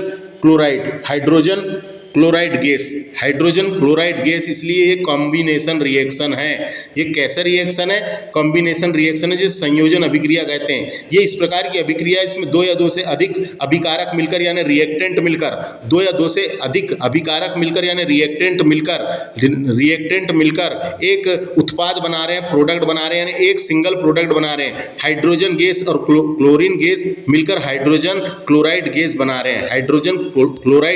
रहे हैं, इसीलिए कॉम्बिनेशन रिएक्शन का example है, ये याद रखना है। समझ में आ गया, समझ में आया। नेक्स्ट बात करते हैं अपन मैग्नीशियम वाला, है ना। तो ये मैग्नीशियम सॉलिड है, हाइड्रोक्लोरिक एसिड एक्वस है और मैग्नीशियम क्लोराइड एक्वस है और हाइड्रोजन जो निकला वो गैस है है ना, हाइड्रोजन जो बना वो गैस है। तो देखो क्या हो रहा है, ये डिस्प्लेसमेंट रिएक्शन का एग्जांपल है दोस्तों, डिस्प्लेस कर रहे हैं, जगह बदल रहे हैं अपनी, डिस्प्लेसमेंट रिएक्शन है ना। The chemical equation is a displacement reaction, क्योंकि वेयर मैग्नीशियम जो है Mg, मैग्नीशियम जो है Mg डिस्प्लेस कर रहा है हाइड्रोजन के साथ, डिस्प्लेस कर रहा है, displace hydrogen from hydrochloric acid, displace hydrogen from hydrochloric acid, hydrochloric acid to form a magnesium chloride. ये क्या बन रहा है देखो, to form a magnesium chloride, magnesium chloride and hydrogen gas, and hydrogen gas, and hydrogen gas. तो यहाँ क्या समझ में आया, जो मैग्नीशियम है सॉलिड मेटल है, मैग्नीशियम जो है सॉलिड मेटल है, और हाइड्रोक्लोरिक एसिड जो है ये एक्वस है, सॉल्यूशन इन वाटर है, हाइड्रोक्लोरिक एसिड। तो ये जो रिएक्शन करके क्या बना रहा है, तो ये मैग्नीशियम क्लोराइड बना रहा है, is also can known as solution in water, magnesium chloride बना रहा है और साथ में हाइड्रोजन गैस रिलीज कर रहा है, हाइड्रोजन गैस रिलीज कर रहा है। समझ में आया, क्योंकि ऐसा क्यों हो रहा है, क्योंकि इसलिए यहाँ ऐसा हो रहा है, मैग्नीशियम हाइड्रोजन से ज़्यादा प्रतिक्रियाशील है दोस्तों। मैग्नीशियम जो है हाइड्रोजन से ज़्यादा रिएक्टिव है, मैग्नीशियम जो है वो हाइड्रोजन से ज़्यादा रिएक्टिव है, मैग्नीशियम जो है हाइड्रोजन से ज़्यादा रिएक्टिव है, इसलिए वह अपने यौगिक के हाइड्रोजन को विस्थापित कर दे रहा है, हाइड्रोजन को विस्थापित करके अलग कर रहा है, और Mg जो है ज़्यादा रिएक्टिव होने की वजह से वो उसकी जगह ले ले रहा है, वो उसकी जगह ले ले रहा है ना, वो इसकी जगह ले ले रहा है। तो ये रिएक्शन में मैग्नीशियम के 2 परमाणु हैं, मैग्नीशियम के 2 परमाणु हैं, तो देखो यहाँ पे 2 आ गया है ना, मैग्नीशियम के 2 परमाणु हैं और हाइड्रोजन परमाणु है ना, तो इसलिए परिणाम स्वरूप मैग्नीशियम क्लोराइड बन रहा है, वो मैग्नीशियम क्लोराइड बन रहा है, मैग्नीशियम क्लोराइड बन रहा है और हाइड्रोजन गैस निकल रही है ना। तो ये बैलेंस्ड केमिकल इक्वेशन है। कैसा है ये बैलेंस लिखा हुआ है, बैलेंस्ड केमिकल इक्वेशन है, क्योंकि इसमें दोनों तरफ इक्वेशन में दोनों तरफ प्रत्येक तत्वों में यानी एलिमेंट में एटमों की संख्या समान होनी चाहिए, तो समान ही है। तो यहाँ क्वेश्चन पूछा था किसका उदाहरण है, तो डिस्प्लेसमेंट रिएक्शन का उदाहरण है। किसका उदाहरण है ये, डिस्प्लेसमेंट रिएक्शन का उदाहरण है दोस्तों। किसका उदाहरण है, डिस्प्लेसमेंट रिएक्शन का उदाहरण है। समझ में आ गया, ऐसे ही लिखना है ना। तो ये समाप्त होता है 4 हमने 7 नंबर 7 था कि 8 था, 8 के चारों बता दिया मैंने आपको, 8 का ABCD 4 दिया हुआ है। अब क्वेश्चन नंबर 9 डिस्कस करते हैं धमाकेदार तरीके से। क्या कह रहा है question number 9, what does one means by exothermic and endothermic reaction, यानी एक्सोथर्मिक और इंडोथर्मिक रिएक्शन के बारे में बताना है एग्जाम्पल सहित। तो यहाँ पे लिखा हुआ है एक्सोथर्मिक रिएक्शन क्या होता है ना, क्या होता है उसके बारे में बताना है, और एंडोथर्मिक रिएक्शन क्या होता है उसके बारे में बताना है, और गिव ऑन द एग्जाम्पल, यानी साथ में एग्जाम्पल भी देना है। साथ में क्या करना है, एग्जाम्पल भी देना है दोस्तों। तो देखो यहाँ क्या लिखा हुआ है, exothermic reaction thus reaction in which heat is evolved, यानी इसमें हीट जो होती है वो इवाल्व होती है, ये अभिक्रिया में उष्मा उत्पन्न होती है। हीट इज इवाल्वड, उष्मा उत्पन्न होती है ना, उसे ही एक्सोथर्मिक रिएक्शन कहा जाता है, उसे ही एक्सोथर्मिक रिएक्शन कहा जाता है। An exothermic reaction is indicate by writing H plus यानी heat on the product side of an equation, on the product side of an equation. देखिए यहाँ पे प्लस हीट किया गया है ना, प्लस हीट किया गया है। नेक्स्ट बात करते हैं इंडोथर्मिक रिएक्शन क्या होता है। तो इंडोथर्मिक रिएक्शन क्या होता है, तो thus reaction in which heat is absorbed है ना, यानी कि इसमें क्या होता है, ये रिएक्शन में उष्मा अवशोषित होती है, उष्मा जो है अवशोषित होती है, उसे ही कहा गया हीट इज एब्जॉर्ब्ड। इसके non is non has endothermic reaction, an endothermic reaction is usually indicate by writing heat on product side of a chemical equation. तो देखो इसको ऐसा लिखते हैं, क्योंकि यहाँ पे एब्जॉर्ब हो रही है तो इसको ऐसा लिखते हैं, और यहाँ पे इवॉल्वड हो रही है हीट तो प्लस में लिखते हैं, और यहाँ पे माइनस में लिखते हैं। तो ये समझ में आया। अब मैं आपको इसको थोड़ा सा अच्छे से समझाता हूँ कि what is exothermic reaction, what is exothermic reaction, reaction that release energy. देखिए इसमें क्या है, reaction that release energy, into the surrounding usually in the form of heat making the surrounding warmer, wait यानी मेकिंग द सराउंडिंग वार्मर, है ना। तो देखो इसके एग्जाम्पल क्या क्या हो सकते हैं। तो पहले इंग्लिश में बताया, मैं अब हिंदी में बताता हूँ इसकी परिभाषा। ये अभिक्रिया जो आसपास के वातावरण में ऊर्जा मुक्त करती है, ऊर्जा मुक्त करती है। क्या करती है? ये ऊर्जा मुक्त करती है आमतौर पर उष्मा के रूप में जिसके पास वातावरण का गर्म होता है, यानी आमतौर पर उष्मा के रूप में जिसमें आसपास का वातावरण गर्म होता है दोस्तों। तो इसकी एग्जाम्पल मैं आपको बताऊं तो लकड़ी का जलना इसी का एग्जाम्पल है, क्योंकि लकड़ी के दहन से गर्मी और प्रकाश निकलता है ना। तो लकड़ी का जलना यानी बर्निंग ऑफ वुड किसका एग्जाम्पल है? तो एक्सोथर्मिक रिएक्शन का। इसके अलावा न्यूट्रलाइजेशन रिएक्शन भी इसका एग्जाम्पल है, क्योंकि when an acid and a base react they often release heat, है ना। जब अम्ल और क्षारक परस्पर प्रतिक्रिया करते हैं तो उसमें जो है उष्मा उत्सर्जित होती है, हीट निकलती है, उष्मा उत्सर्जित होती है। तो यहाँ पे न्यूट्रलाइजेशन रिएक्शन भी इसी का उदाहरण है, एक्सोथर्मिक का दोस्तों। इसके अलावा रस्टिंग ऑफ आयरन भी इसी का एग्जाम्पल है। Rusting of iron, the formation of rust iron oxide from iron and oxygen is an exothermic process. यानी कि बोल सकते हैं अपन लोहे में जंग लगना, लोहा और ऑक्सीजन के जंग यानी कि लौह ऑक्साइड का निर्माण का एक्सोथर्मिक प्रक्रिया है, एक्सोथर्मिक प्रोसेस है ना। तो ये समझ में आया क्या? एक्सोथर्मिक प्रोसेस है दोस्तों। क्या है? एक्सोथर्मिक प्रोसेस है। तो यहाँ पे इसका एग्जाम्पल भी दिया है, आप देख सकते हैं एग्जाम्पल क्या है। तो देख सकते हैं कार्बन जो सॉलिड है ना, ऑक्सीजन जो है जो गैस में है, ये दोनों ने रिएक्ट किया और कार्बन डाइऑक्साइड गैस बना लिया। साथ में हीट भी निकली, इवॉल्व हुई, है ना, इवॉल्व हुई दोस्तों, इतना याद रखना है। बात करते हैं अपन अब एंडोथर्मिक रिएक्शन की। तो रिएक्शन दैट ऑब्जर्व एनर्जी, है ना, the reaction that observe energy from the surrounding usually in the form of heat making the surrounding cooler, है ना, ये याद रख सकते हैं। तो इसके एग्जाम्पल कौन से हैं दोस्तों? तो एक तो है फोटोसिंथेसिस। एंडोथर्मिक रिएक्शन का एग्जाम्पल है फोटोसिंथेसिस, क्योंकि प्लांट जो है एब्जॉर्ब कर रहे हैं सनलाइट से, है ना। Plant absorb sunlight a form of energy to convert carbon dioxide and water into glucose and oxygen, है ना। तो हम बोल सकते हैं प्रकाश संश्लेषण जो पौधे जो होते हैं सूर्य के प्रकाश में ऊर्जा का एक रूप और अवशोषित करते हैं और कार्बन डाइऑक्साइड और जल को ग्लूकोज और ऑक्सीजन में परिवर्तित कर देते हैं। तो ये किसका? फोटोसिंथेसिस इसी का एग्जाम्पल है। इसके अलावा पिघलता हुआ बर्फ या बर्फ का पिघलना भी इसी का एग्जाम्पल है दोस्तों। क्यों? मेल्टिंग ऑफ आइस, क्योंकि आइस जो है एब्जॉर्ब कर रहा है heat from the surrounding to change from solid to liquid, है ना। यानी कि बर्फ ठोस से तरल में बदलने के लिए आसपास से उष्मा अवशोषित कर रहा है, इसीलिए वो भी एंडोथर्मिक रिएक्शन का एग्जाम्पल है। इसके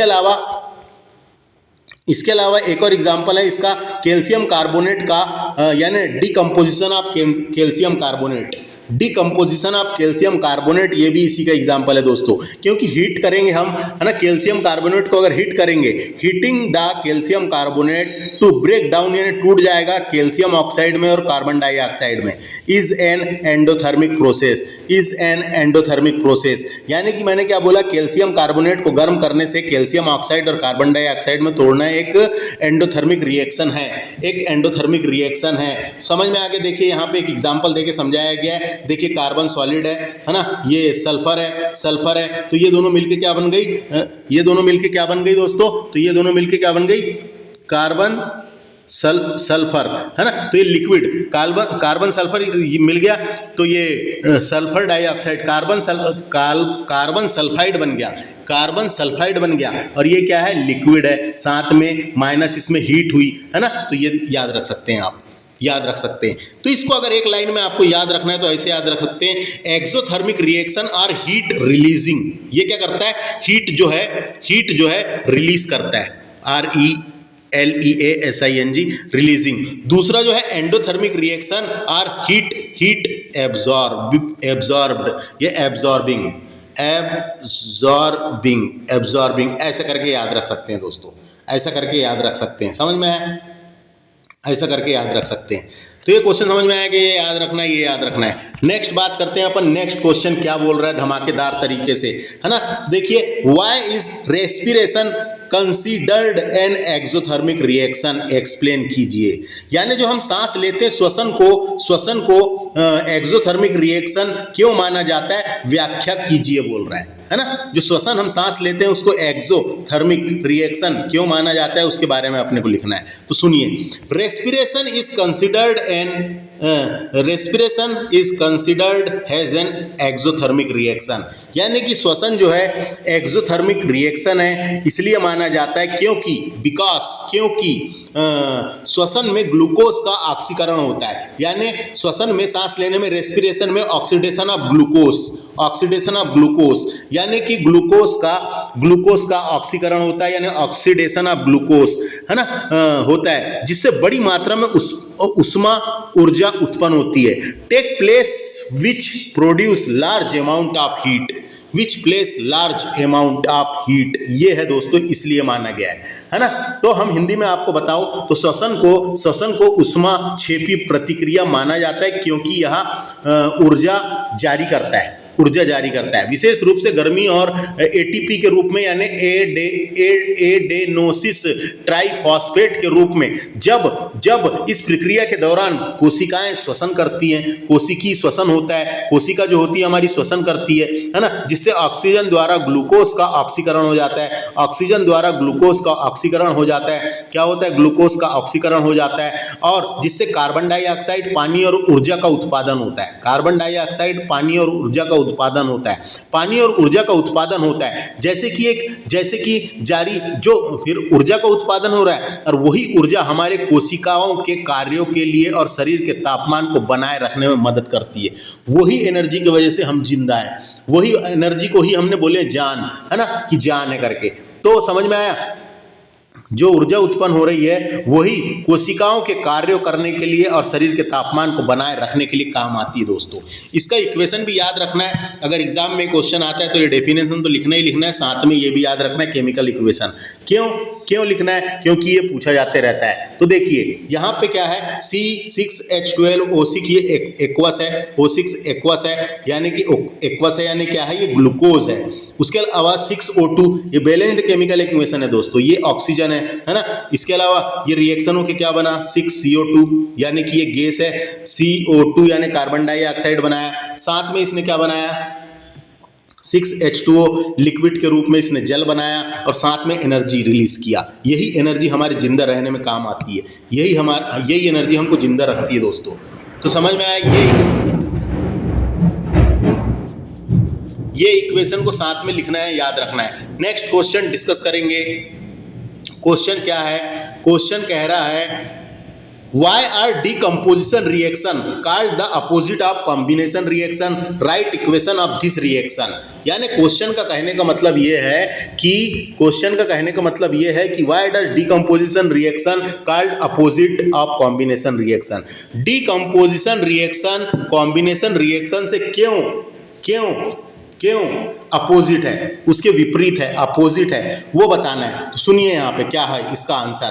तो क्या है, डीकम्पोजिशन रिएक्शन जो है ये कॉम्बिनेशन रिएक्शन से विपरीत माना जाता है दोस्तों, अपोजिट माना जाता है, विपरीत माना जाता है, क्योंकि इसमें एक ही यौगिक के दो या दो से अधिक सरल पदार्थ में तोड़ देता है। ये कौन तोड़ता है, डिकम्पोज वाला तोड़ता है।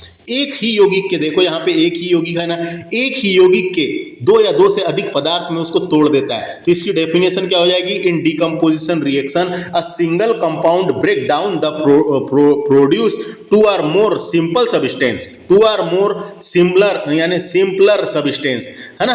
तो इसमें क्या होता है, एक ही यौगिक दो या दो से अधिक सरल पदार्थ में तोड़ देता है, जबकि कॉम्बिनेशन रिएक्शन में दो या दो से अधिक पदार्थ को मिलकर एक जटिल पदार्थ बनता है। ये देखो यहाँ पे बना है, दो या दो से अधिक पदार्थ को मिलकर एक जटिल पदार्थ बनता है ना।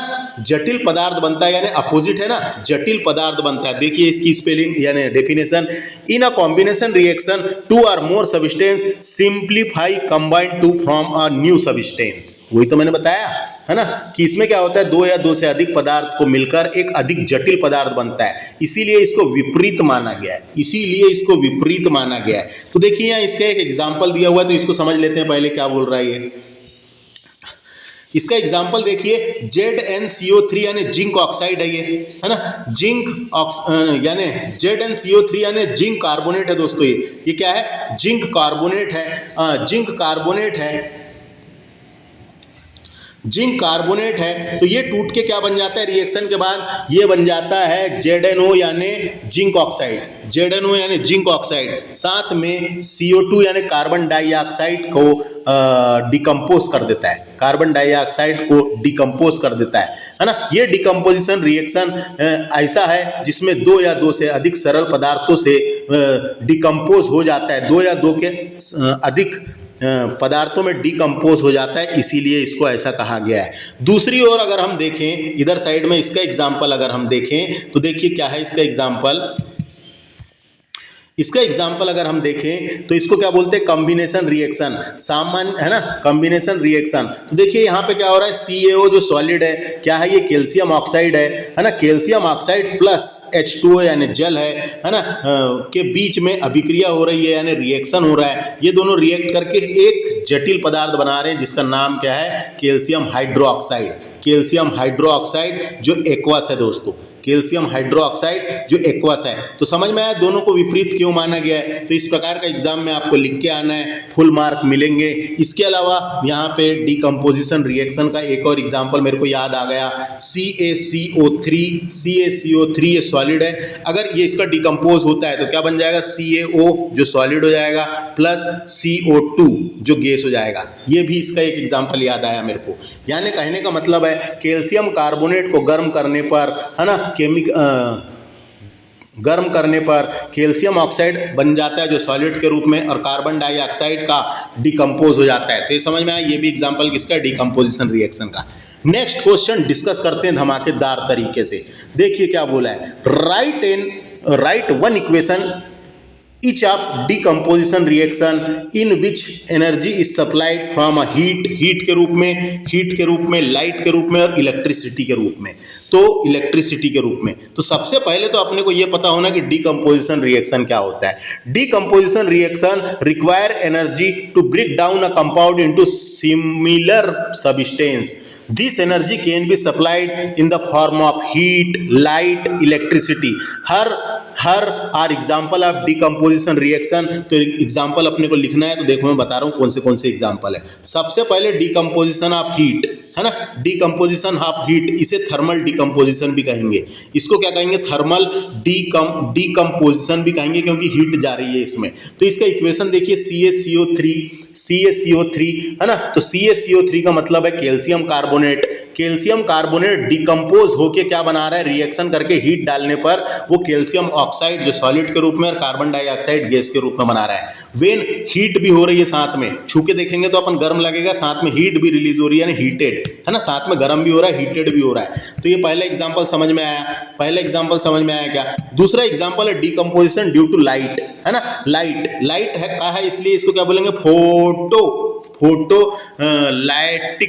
फोटोलाइटिक डीकम्पोजिशन बोलेंगे साथ को इसमें। इसको क्या बोलेंगे, फोटोलाइटिक डीकम्पोजिशन। तो इसमें क्या हो रहा है देखिए, 2AgCl है, 2AgCl यानी कि क्या है, ये सिल्वर क्लोराइड है जो डिकम्पोज होके रिएक्शन डिकम्पोज होके किसकी प्रेजेंस में, सनलाइट के प्रेजेंस में डिकम्पोज होके ये Ag में टूट रहा है यानी सिल्वर में टूट रहा है, और क्लोरीन गैस यानी Cl2 में टूट रहा है दोस्तों। तो जो Ag है ये सॉलिड है ना, सॉलिड है। तो देखिए सनलाइट के प्रेजेंस में, इसीलिए इसको फोटोलाइटिक डिकम्पोजिशन कहा जाता है ना। तो हम बोल सकते हैं कि silver chloride decompose into silver and chlorine gas when exposed in light and sunlight. Light या सनलाइट के प्रेजेंस में ही होता है ये दोस्तों। अब बात करते हैं तीसरा, डीकम्पोजिशन ऑफ इलेक्ट्रोलाइसिस, इलेक्ट्रिसिटी या इसी को इलेक्ट्रोलाइसिस रिएक्शन भी बोलते हैं। इसी को क्या बोलते हैं, इलेक्ट्रोलाइसिस डिकम्पोजिशन भी कहा जाता है। इसमें हम पानी को क्या कर रहे हैं, इलेक्ट्रिसिटी के माध्यम से, करंट के माध्यम से उसको तोड़ दे रहे हैं। तो 2H2O ये लिक्विड है दोस्तों। तो वाटर जो है H2O उसको इलेक्ट्रिसिटी के माध्यम से डिकम्पोज किया जा रहा है, तो ये टूट जा रहा है हाइड्रोजन में और ऑक्सीजन में ड्यूरिंग इलेक्ट्रोलाइसिस, है ना, ड्यूरिंग इलेक्ट्रोलाइसिस। जब हम करंट पास करेंगे जब ही टूटता है ये। तो देखो ये, है ना, करंट पास करेंगे जब ही टूटता है। और इसमें जो होता है हाइड्रोजन के 2 एटम बनते हैं, यानी हाइड्रोजन ज़्यादा बनता है और ऑक्सीजन कम बनता है, इसलिए इसका रेशो भी हो जाएगा 2:1, जिसमें हाइड्रोजन डबल है ऑक्सीजन के मुकाबले, है ना। तो ये समझ में आया, ये लिख के आना है आपको, खत्म। नेक्स्ट क्वेश्चन देखते हैं, what is the difference between displacement and double displacement reaction, right relevant equation for above solution, है ना। तो यहाँ ये क्वेश्चन है कि डिस्प्लेसमेंट रिएक्शन और डबल डिस्प्लेसमेंट रिएक्शन में क्या अंतर है, ये बताना है अपने को। तो जो डिस्प्लेसमेंट रिएक्शन होता है, डिस्प्लेसमेंट रिएक्शन जो होता है, ये more reactive metal displace or less reactive metal from its solution, यानी कि a more reactive element displace a less reactive element from its compound. तो इक्वेशन इसका अगर हम देखें तो कैसा बनेगा, तो देखिए A प्लस बी सी, ये रिएक्ट करके AC प्लस बी बनेगा दोस्तों, AC प्लस बी बनेगा, है ना। जो लेस रिएक्टिव है उसको अलग कर देगा, है ना। तो वही देखो यहाँ बताया गया है, क्या बताया गया है, तो वही बताया गया। देखिए Fe जो है ये क्या है, आयरन है। Fe क्या है, लोहा। तांबे से अधिक अभिक्रियशील है, यानी मोर रिएक्टिव है। इसलिए इसने क्या किया, Cu को अलग कर दिया और Cu की जगह में स्थान ले लिया Fe ने, क्योंकि वो मोर रिएक्टिव था तो उसने इसका स्थान ले लिया दोस्तों। तो ये समझ में आ गया। This displacement reaction were iron displace copper from its solution, है ना, तो यही बताया गया, बस इसे ही बोलते हैं डिस्प्लेसमेंट रिएक्शन। अब बात करते हैं double displacement reaction. Two reactant in solution exchange their ion, यानी हम बोल सकते हैं टू कंपाउंड एक्सचेंज आयन और group of atom to from new compound. तो इसको ऐसा भी लिख सकते हैं अपन, AB plus CD is equal to, यहाँ पे इज इक्वल टू नहीं, ये रिएक्शन होगी क्या बनेगा, AD चल जाएगा, एक में को बदल लेंगे, प्लस CD, डबल डिस्प्लेस हो रहा है। तो देखो इसका एग्जाम्पल यहाँ क्या लिखा हुआ है, इसका एग्जाम्पल क्या है, तो इसका एग्जाम्पल देखिए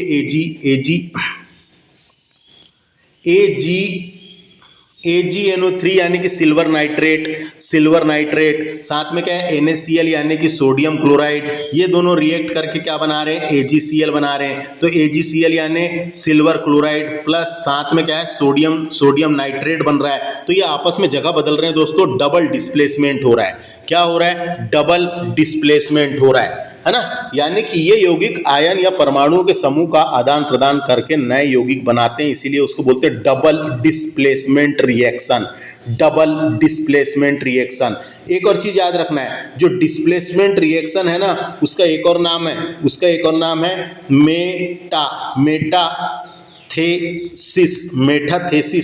मेटाथेसिस रिएक्शन भी बोलते हैं। किसको, डिस्प्लेसमेंट रिएक्शन को, नहीं डिस्प्लेसमेंट नहीं, डबल डिस्प्लेसमेंट रिएक्शन को बोलते हैं metathesis reaction, double displacement reaction को बोलते हैं, इतना याद रखना है। समझ में आ गया डिस्प्लेसमेंट और डबल डिस्प्लेसमेंट में। नेक्स्ट क्वेश्चन देखते हैं, नेक्स्ट क्वेश्चन क्या कह रहा है, in the refining of silver,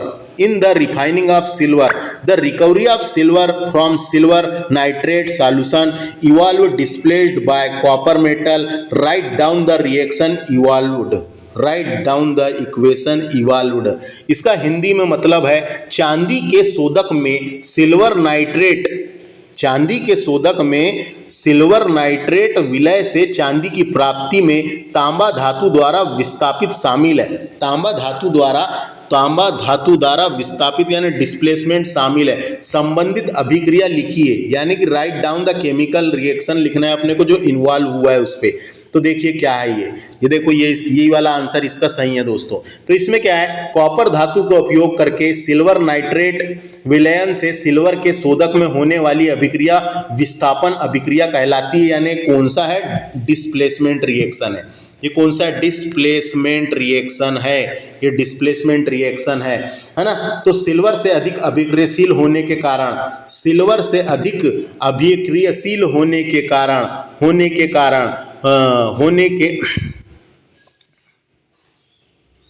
silver से अधिक अभिक्रियाशील होने के कारण विलय से सिल्वर को विस्थापित कर देता है, विलय से सिल्वर को विस्थापित कर देता है, अलग कर देता है, जिसमें कॉपर नाइट्रेट जो है ये कॉपर नाइट्रेट बनता है और सिल्वर धातु अलग हो जाती है ना।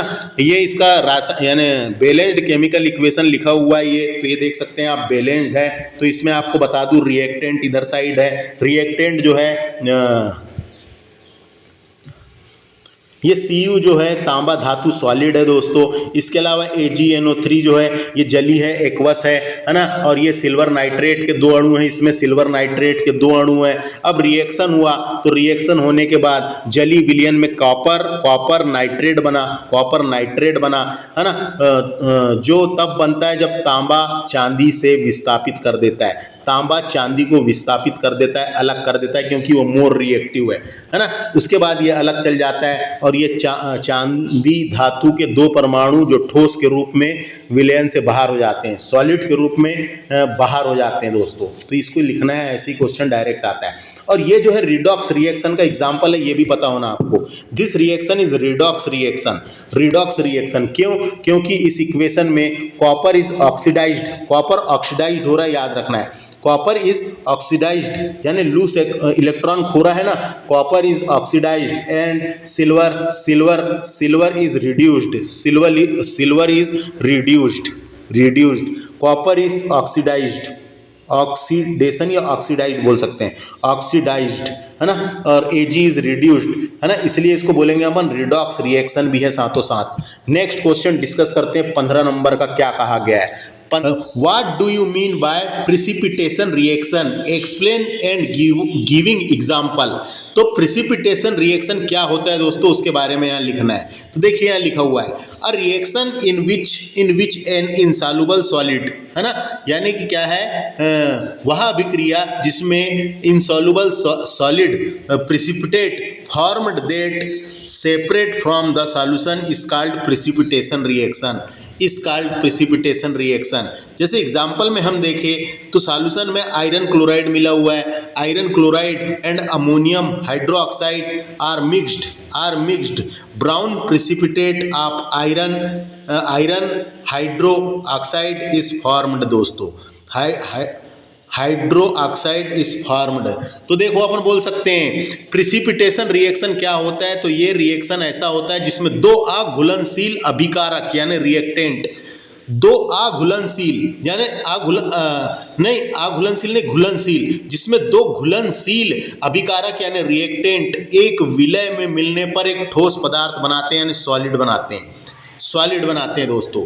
यह ठोस अभिक्रिया माध्यम में अघुलनशील होता है यानी सॉलिड होता है, विलय से अलग हो जाता है ये है। और उदाहरण के लिए जैसे कि यहाँ पे आप देख सकते हैं, आयरन क्लोराइड और अमोनियम हाइड्रोक्साइड के विलय को मिलाया जाता है तो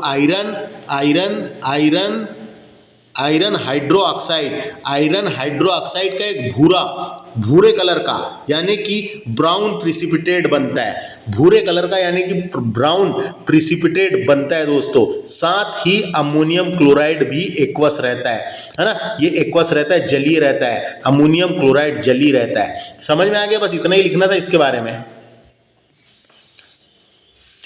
व्हाट इज प्रिसिपिटेशन रिएक्शन में डेफिनेशन लिखना है और ये एग्जाम्पल साथ में लिखना है दोस्तों। प्रिसिपिटेशन रिएक्शन मैंने क्या बता दिया था, एक ऐसा केमिकल रिएक्शन होता है जिसमें 2 घुलनशील अभिकारक यानी कि 2 रिएक्टेंट, 2 जल में घुलनशील रिएक्टेंट एक ठोस पदार्थ बनाते हैं, उसे ही कहा गया है। नेक्स्ट है एक्सप्लेन करना है, टर्म दिए हुए हैं, explain the following term of gain and loss of oxygen with to example each other, यानी ऑक्सीजन के लाभ और हानि के संदर्भ में निम्नलिखित दो या दो उदाहरण देकर समझाइए। दो या दो से अधिक उदाहरण देकर समझाना है। सबसे पहले बात करते हैं अपन ऑक्सीडेशन क्या होता है। तो oxidation is a chemical reaction in which an atom molecule और आयन लॉसेस इलेक्ट्रॉन, है ना, और गेन ऑक्सीजन, है ना, loses electron and gain oxygen उसे कहा जाता है दोस्तों। It can also be defined as process in which hydrogen is removed, यानी इसमें हाइड्रोजन नहीं होती, हाइड्रोजन को रिमूव किया जाता है। तो hydrogen is removed from a substance or an electronegative element is added, electronegative element is added. देख सकते हैं आप यहाँ पे एग्जाम्पल के लिए सल्फर है, सल्फर में ऑक्सीजन मिला गैस, सल्फर और ऑक्सीजन ये दोनों ये रिएक्टेंट है, ये दोनों मिलके क्या प्रोडक्ट बना रहे हैं, ये प्रोडक्ट बना रहे हैं सल्फर डाइऑक्साइड गैस बना रहे हैं। Addition of hydrogen to sulphur, addition of hydrogen to sulphur, तो इसमें क्या हो रहा है कि ऑक्सीजन ऐड हो रहा है, इसलिए ऑक्सीडेशन रिएक्शन है। नेक्स्ट बात करेंगे अपन, साथों साथ ये रिडॉक्स रिएक्शन भी है दोस्तों, ये वाला जो है पहला वाला है रिडॉक्स रिएक्शन भी है। क्योंकि इसमें क्यों रिडॉक्स रिएक्शन है, क्योंकि इसमें जो सल्फर ऑक्सीडाइज्ड हो रहा है, सल्फर जो है ऑक्सीडाइज्ड हो रहा है, सल्फर जो है ऑक्सीडाइज्ड हो रहा है, इलेक्ट्रॉन लूज कर रहा है, और ऑक्सीजन जो है यानी सल्फर जो है ऑक्सीडाइज्ड हो रहा है, सल्फर जो है ऑक्सीडाइज्ड हो रहा है, इलेक्ट्रॉन खो रहा है, वहीं ऑक्सीजन रिड्यूस्ड हो रहा है, क्या हो रहा है, रिड्यूस्ड हो रहा है, गेन इलेक्ट्रॉन कर रहा है ये, है ना, इसलिए ये क्या है, रिडॉक्स रिएक्शन भी है। नेक्स्ट सेकंड की बात करते हैं, Mg यानी मैग्नीशियम ऑक्साइड को ऑक्सीजन के साथ रिएक्ट करने पर जो प्रोडक्ट बनता है उसका नाम है मैग्नीशियम ऑक्साइड, यानी addition of oxygen to magnesium, addition of oxygen to magnesium, ये भी एक प्रकार का रिडॉक्स रिएक्शन है। किस प्रकार का रिडॉक्स रिएक्शन है, रिडॉक्स। क्यों रिडॉक्स है, क्योंकि इसमें मैग्नीशियम ऑक्साइड जो है ये इलेक्ट्रॉन खो रहा है और ऑक्सीजन इसमें जुड़ रहा है, रिड्यूस्ड हो रहा है, ऑक्सीजन इसमें रिड्यूस्ड हो रहा है, क्या हो रहा है, रिड्यूस्ड हो रहा है, गेन इलेक्ट्रॉन गेन कर रहा है, इसलिए ये रिडॉक्स रिएक्शन है दोस्तों।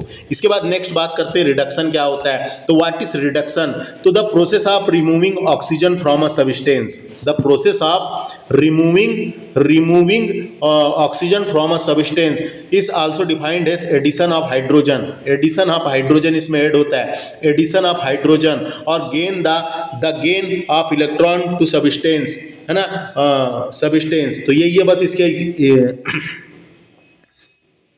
डेफिनेशन यही है इसकी, the process of removing oxygen from a substance, it also defined has the addition of hydrogen or gain the electron to substance, है ना, तो यही है। तो इसके दो एग्जांपल दिए हुए हैं, इसके दो एग्जांपल देखिए। पहला एग्जांपल CuO प्लस H2O, तो H2 तो क्या बोलेंगे इसको, कॉपर ऑक्साइड जो है वो हाइड्रोजन के साथ क्या कर रहा है, यानी हाइड्रोजन गैस गेन कर रहा है ना, और क्या बना रहा है, प्रोडक्ट बन रहा है Cu, यानी Cu क्या बन रहा है, Cu बन रहा है, क्या बन रहा है, Cu बन रहा है, क्या बन रहा है, Cu बन रहा है, यानी कॉपर बन रहा है, साथ में वाटर बन रहा है दोस्तों।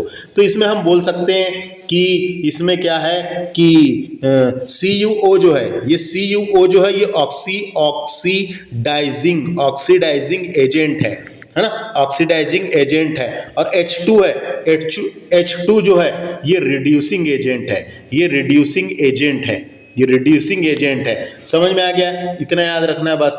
नेक्स्ट बात करते हैं ZNO का मतलब है यहाँ पे जिंक ऑक्साइड के साथ लूज ऑक्सीजन, ये ऑक्सीजन को लूज कर रहा है, इसलिए क्या है, रिडक्शन है ना। साथ में कार्बन है, इसके कार्बन क्या है, ऑक्सीजन गेन कर रहा है, यानी ऑक्सीडेशन है। ये दोनों मिलकर रिएक्ट करके क्या बना रहे हैं, जिंक बना रहे हैं, जिंक बना रहे हैं, क्या बना रहे हैं, जिंक बना रहे हैं, क्या बना रहे हैं, जिंक बना रहे हैं। और साथ में CO बना रहे हैं, यानी कार्बन मोनोऑक्साइड बना रहे हैं। CO का मतलब है कार्बन मोनोऑक्साइड, कार्बन मोनोऑक्साइड बना रहे हैं, है ना। तो zinc oxide plus carbon monoxide, यानी जिंक और कार्बन, जिंक बना रहे हैं, कार्बन मोनोऑक्साइड बना रहे हैं। तो इतना समझ में आया। तो इसमें देखो एक चीज देखने लायक ये है कि ZNO जो है ये क्या है, ZNO ऑक्सीडाइजिंग एजेंट है दोस्तों, ये ऑक्सीडाइजिंग एजेंट है। वहीं C क्या है, C जो है रिड्यूसिंग एजेंट है। क्या है, रिड्यूसिंग एजेंट है। तो बस ये समझ में आ गया ऑक्सीडेशन और रिडक्शन में क्या होता है, इतना याद रखना है बस। बहुत ही शानदार क्वेश्चन है ये। ऑक्सीडेशन में oxygen, addition of oxygen and removal of hydrogen, और यहाँ पे रिडक्शन में क्या होता है, रिमूवल ऑफ ऑक्सीजन और एडिशन ऑफ हाइड्रोजन, है ना। नेक्स्ट क्वेश्चन डिस्कस करेंगे। A shiny brown colour element X, a shiny brown color element X on heating in air become black in color. Name the element X and the black colored compound formed. Question ये कह रहा है एक चमकदार भूरे रंग का तत्व X है ना। X वायु में गर्म करने पर काले रंग का हो जाता है। वायु में गर्म करने पर काले रंग का हो जाता है। कैसा होता है, काले रंग का हो जाता है। कैसा होता है, काले रंग का हो जाता है। तो तत्व यानी एलिमेंट X और बनने वाले काले रंग के यौगिक का नाम बताइए। काले रंग के बनने वाले यौगिक का नाम बताइए। तो देखिए element X is a copper. क्या है ये, कॉपर है दोस्तों। Cu यानी कॉपर है। काले रंग का यौगिक कॉपर ऑक्साइड है। The black coloured of compound is copper oxide is CuO है। द रिएक्शन इवॉल्वड यानी इनमें होने वाले अभिकारक CuO है जो ब्राउन कलर का है, कॉपर है ना। कॉपर जो ब्राउन कलर का है ना, भूरा कलर का है, प्लस साथ में ऑक्सीजन, ये दोनों रिएक्ट करके क्या बना रहे हैं, 2Cu यानी ये बैलेंस्ड केमिकल इक्वेशन है, कॉपर ऑक्साइड बना रहे हैं। क्या बना रहे हैं, कॉपर ऑक्साइड बना रहे हैं। क्या बना रहे हैं, कॉपर ऑक्साइड बना रहे हैं। क्या बना रहे हैं, कॉपर ऑक्साइड बना रहे हैं। तो हम बोल सकते हैं चमकदार भूरे रंग का तत्व X जो कॉपर है, हवा में गर्म करने पर कॉपर ऑक्साइड के साथ अभिक्रिया करके कॉपर ऑक्साइड बनाता है। CuO यानी कॉपर ऑक्साइड बनाता है जो काला होता है। ये जो कैसा है, काला है दोस्तों। ये कैसा है, काला है, जो काला होता है। तो ये एक बैलेंस्ड केमिकल इक्वेशन इसका ये लिखा हुआ है, आप इसको लिखना है। इसका आंसर ये है। समझ में आया, बहुत ईजी है, बहुत ईजी है, इसको याद कर लेना है। नेक्स्ट बात करते हैं क्वेश्चन 18 नंबर का क्वेश्चन है, what do you we apply paint on iron article. Question क्या है, हम लोहे की वस्तुओं पर पेंट क्यों लगाते हैं। तो ये तो सबको पता है क्यों लगाते हैं करके। तो देखो क्यों लगाते हैं, आंसर देखिए। Paint does not allow iron article to come in contact with air water save iron, है ना, article from damage due to rusting. यानी हिंदी में बोला जाए तो पेंट लोहे की वस्तुओं को हवा और पानी के संपर्क में नहीं आने देता। यही तो लिखा हुआ है, paint does not allow iron from contact with air and water. यानी पेंट लोहे की वस्तुओं को हवा और पानी के संपर्क में नहीं आने देता और उन्हें जंग लगने से होने वाले नुकसान से बचाता है। वो इसका आंसर है दोस्तों। दूसरे शब्दों में इसका आंसर बताऊं तो लोहे की वस्तुओं पर जंग लगाने से बचने के लिए पेंट लगाया जाता है। कभी पूछा क्या लगाया जाता है, तो पेंट लगाया जाता है। जंग लगना एक संरक्षण यानी कोरोजन होता है दोस्तों। जंग लगने को क्या कहते हैं, कोरोजन होता है। कोरोजन की प्रक्रिया होती है, प्रोसेस होती है, जो तब होती है जब लौह ऑक्साइड यानी आयरन ऑक्साइड पानी के संपर्क में आता है। जब आयरन ऑक्साइड पानी के वाटर के संपर्क में आता है और आयरन ऑक्साइड बनता है। पेंट एक अवरोध के रूप में काम करता है। पेंट क्या होता है, एक अवरोध के रूप में काम करता है। पेंट लगा दो तो अवरोध के रूप में काम करता है, के रूप में कार्य करता है और इसके संपर्क को रोकता है, उन दोनों के संपर्क को रोकता है। इस प्रकार लोहे की क्षति से बचाया जा सकता है, लोहे को जंग लगने से बचाया जा सकता है। ये भी एक आंसर मैंने आपको बोल के बता दिया। नेक्स्ट क्वेश्चन देखिए, oil and fat containing food item are flushed with nitrogen. Why बोला है, क्या वाई, तो तेल और वसा युक्त खाद्य पदार्थ, तेल और वसा युक्त खाद्य पदार्थ को नाइट्रोजन से धोया जाता है। क्यों बोलना है, क्यों बताना है, नाइट्रोजन से क्यों धोते हैं ये बताना है अपने को। यहाँ पे क्वेश्चन क्या है, तेल और वसा युक्त खाद्य पदार्थ को नाइट्रोजन से धोया जाता है। क्यों धोया जाता है, तो इसका आंसर है to keep food item fresh and save. From getting oxidised, यानी खाद्य पदार्थ को ताज़ा रखने के लिए, ऑक्सीकरण से बचाने के लिए, है ना, खाद्य पदार्थ को ताज़ा रखने और ऑक्सीकरण से बचाने के लिए, यानी ऑक्सीडाइज्ड होने से बचाने के लिए खाद्य पदार्थ को नाइट्रोजन से धोया जाता है। खाद्य पदार्थ को नाइट्रोजन से धोया जाता है, ये आंसर है दोस्तों इसका। इसका आंसर क्या है? खाद्य पदार्थ को ताज़ा रखने एवं ऑक्सीकरण से बचाने के लिए, ऑक्सीकरण हो सकता है उसमें, ऑक्सीकरण से बचाने के लिए खाद्य पदार्थ को नाइट्रोजन से धोया जाता है। दूसरे शब्दों में मैं आपको बताऊं तो तेल और वसा युक्त खाद्य पदार्थ को खराब होने से बचाने के लिए, खराब होने से बचाने के लिए नाइट्रोजन से धोया जाता है। यही तो इसका आंसर है, नाइट्रोजन से धोया जाता है। नाइट्रोजन एक अक्रिय गैस होती है, गैस होने के कारण क्या होती है? नाइट्रोजन एक अक्रिय गैस होती है, भोजन के साथ प्रतिक्रिया नहीं करती, रिएक्शन नहीं करती, खाने के साथ, फूड के साथ रिएक्शन नहीं करती। ऑक्सीजन को वसा और तेल के ऑक्सीकरण से रोकती है, ऑक्सीडाइज्ड होने से रोकती है, जिससे अन्यथा अप्रिय गंध और स्वाद पैदा होता है, यानी कि जिससे उसका रोकती है दोस्तों, जिससे उसका टेस्ट और स्मेल बढ़ जाती है। ऑक्सीडाइज्ड होता है तो टेस्ट और स्मेल दोनों आने लगती है, तो ऑक्सीडाइज्ड होने से रोकती है, इस वजह से वो ताज़ा बना रहता है, इस वजह से वो ताज़ा बना रहता है। समझ में आ गया? यह आंसर में इतना ही लिखने का है अपने को। नेक्स्ट है explain the following term with one example of each. Corrosion के बारे में बताना है और रेंसिडिटी के बारे में बताना है। सबसे पहले कोरोजन के बारे में मैं आपको जानकारी के लिए बता दूं, कोरोजन क्या होता है ना, कोरोजन क्या होता है। तो कोरोजन क्या होता है दोस्तों, यहाँ पे एक चीज़ और याद रखिए इसके पहले, ये वाली चीज़ में, है ना, क्या होता है, जो चिप्स के पैकेट आते हैं ना, जो चिप्स के पैकेट आते हैं ना, चिप्स के पैकेट, उसमें नाइट्रोजन गैस होती है दोस्तों, याद रखना है। कौन सी गैस होती है? नाइट्रोजन, NITROGEN, नाइट्रोजन गैस होती है। जितनी भी चिप्स की पैकेट या पैक बंद वाले पैकेट आते हैं उसमें नाइट्रोजन गैस होती है, ये याद रखना है। नेक्स्ट चीज़ याद आ गया अपने को, कोरोजन। कोरोजन क्या होता है? कोरोजन क्या होता है? तो कोरोजन क्या होता है? What is corrosion? कोरोजन क्या होता है? तो कोरोजन एक प्रोसेस है। कोरोजन क्या है? कोरोजन इज अ प्रोसेस, एक प्रोसेस है जिसको रिफाइंड मेटल में ऑक्सीडाइज्ड करते हैं। रिफाइंड मेटल में ऑक्सीडाइज हो जाता है एटमॉस्फेरिक ऑक्सीजन के साथ to form of more stable compound such as oxidized. The metal gradually degrades during the corrosion process. Rusting of iron is a good example of corrosion where the iron of convert into iron oxide. Iron oxide. तो इसको आपको हम बताऊं तो corrosion एक ऐसी process है जिसमें वायुमंडलीय ऑक्सीजन द्वारा ऑक्सीकृत होकर, वायुमंडल में एटमॉस्फेयर में जो एयर है उसके साथ ऑक्सीडाइज्ड करके अधिक यौगिक बनाती है दोस्तों, अधिक यौगिक बनाती है। क्या बनाती है? अधिक यौगिक बनाती है ना। तो ये कोरोजन प्रक्रिया के दौरान जो धातु होता है वो धीरे धीरे विघटित होने लगता है, डिकम्पोज होने लगता है। जो मेटल होता है या फिर जो आयरन होता है वो धीरे धीरे डिकम्पोज होने लगता है। लोहे में जंग लगना इसका एग्जाम्पल है, जबरदस्त वाला। लोहे में जंग लगना कोरोजन का बेस्ट एग्जाम्पल है, अच्छा उदाहरण है। जो लोहा आयरन ऑक्साइड में परिवर्तित हो जाता है दोस्तों, जो लोहा में जंग लगता है तो वो आयरन ऑक्साइड में कन्वर्ट हो जाता है, परिवर्तित हो जाता है। तो कोरोजन यही है दोस्तों, इसकी डेफिनेशन ये वाली है। आपके पास और अच्छी डेफिनेशन होगी तो और अच्छी बात है, बाकी मैं आपको समझा दिया इसको, है ना। तो हिंदी में मैं आपको बताऊं तो कोरोजन एक ऐसी प्रक्रिया है जिसमें धातुएं अपना पर्यावरण के साथ प्रतिक्रिया करके धीरे धीरे क्षय यानी खराब होने लगती है, धीरे धीरे क्षय यानी खराब होने लगती है दोस्तों।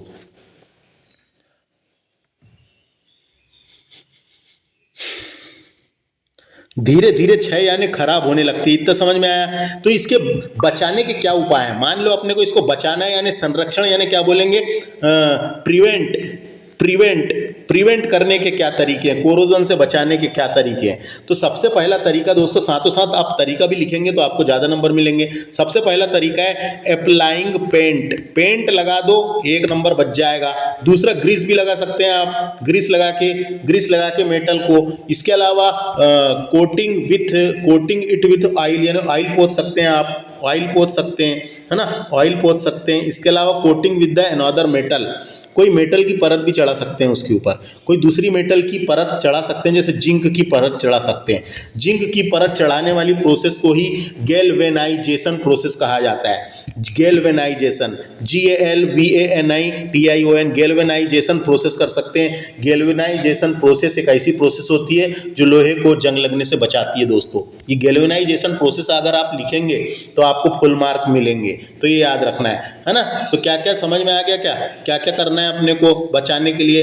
धातुओं पर पेंट लगा दिए, ग्रीस लगा दिए, तेल लगा दिए, दूसरी धातु की परत चढ़ा दिए, है ना। इसके अलावा गैल्वेनाइजेशन प्रोसेस जिसमें जिंक की परत चढ़ा दी जाती है, वो बेस्ट एग्जांपल है उसका, है ना। गैल्वेनाइजिंग बोलते हैं उसको। लोहे या स्टील पर जंग से बचाने के लिए उस पर जिंक की परत चढ़ाने की प्रक्रिया को गैल्वेनाइजेशन कहते हैं, गैल्वेनाइजेशन कहते हैं। नेक्स्ट है रेंसिडिटी। रेंसिडिटी का मतलब होता है, व्हाट इज रेंसिडिटी? रेंसिडिटी का मतलब होता है बासीपन। कोई चीज बासी हो जाती है ना, बासी, जैसे रात में अपन ने रोटी बना के रख दी है घर में, मम्मी ने रोटी बना के रख दी, दूसरे दिन सुबह बासी हो जाती है, तो उसी बोलते हैं रेंसिडिटी। तो वो बासी कैसे हो रही है वो अपने को यहाँ पे समझना है। बासीपन वसा और तेल के ऑक्सीकरण की प्रक्रिया है दोस्तों। Rancidity is the process of oxidation of fat and oil, है ना, fat and oil that can be easily noticed by the change in taste and smell. Taste and smell, जिसमें स्वाद और गंध में परिवर्तन आसानी से पहचाना जा सकता है दोस्तों। उदाहरण के लिए मक्खन को लंबे समय तक रखने पर उसका स्वाद और गंध बदल जाता है।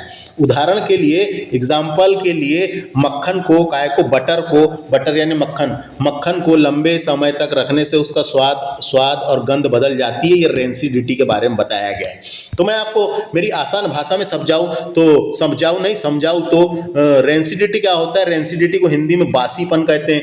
खाद्य पदार्थ में मौजूद वसा और तेल के ऑक्सीकरण के कारण होने वाली एक प्रक्रिया है, जिसके कारण उसमें गंध और स्वाद आ जाता है, क्योंकि वे अपने ओरिजिनल एटम जो है वो खो देते हैं, है ना, ओरिजिनल एटम खो देते हैं, इसलिए उसमें वैसा हो जाता है दोस्तों। तो अब अपने को ये पता होना, मैंने काम की चीज तो बता दिया कि रेंसिडिटी क्या होता है। बासीपन एक प्रक्रिया होती है जिसमें खाद्य पदार्थ में मौजूद वसा और तेल हवा, गर्मी या प्रकाश के संपर्क में आने पर ऑक्सीडाइज हो जाता है, और ऑक्सीकरण प्रक्रिया होती है जिसमें गंध और स्वाद पैदा हो जाता है, जिसको खाने में उपयुक्त नहीं लगता, मजा नहीं आता, बस इतना है ना। तो इससे एक और क्वेश्चन आता है, रेंसिडिटी से हम कैसे बचा सकते हैं, है ना। भोजन को सही तरीके से बचाने के तरीके, यानी कि प्रिवेंट।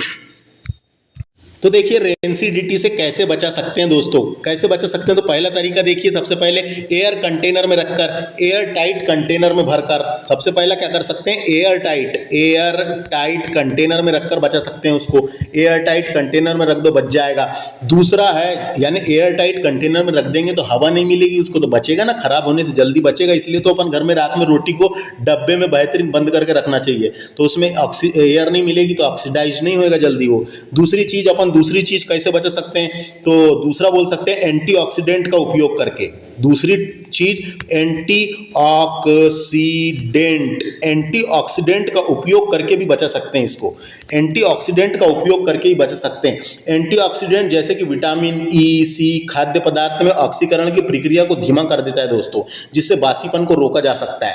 तो अपन बोल सकते हैं एंटीऑक्सीडेंट का यूज करके ही बचाया जा सकता है। तीसरा है नाइट्रोजन गैस, निष्क्रिय गैस का उपयोग करके, है ना, नाइट्रोजन गैस का उपयोग करके बचा सकते हैं अपन। कैसे? नाइट्रोजन गैस का उपयोग करके।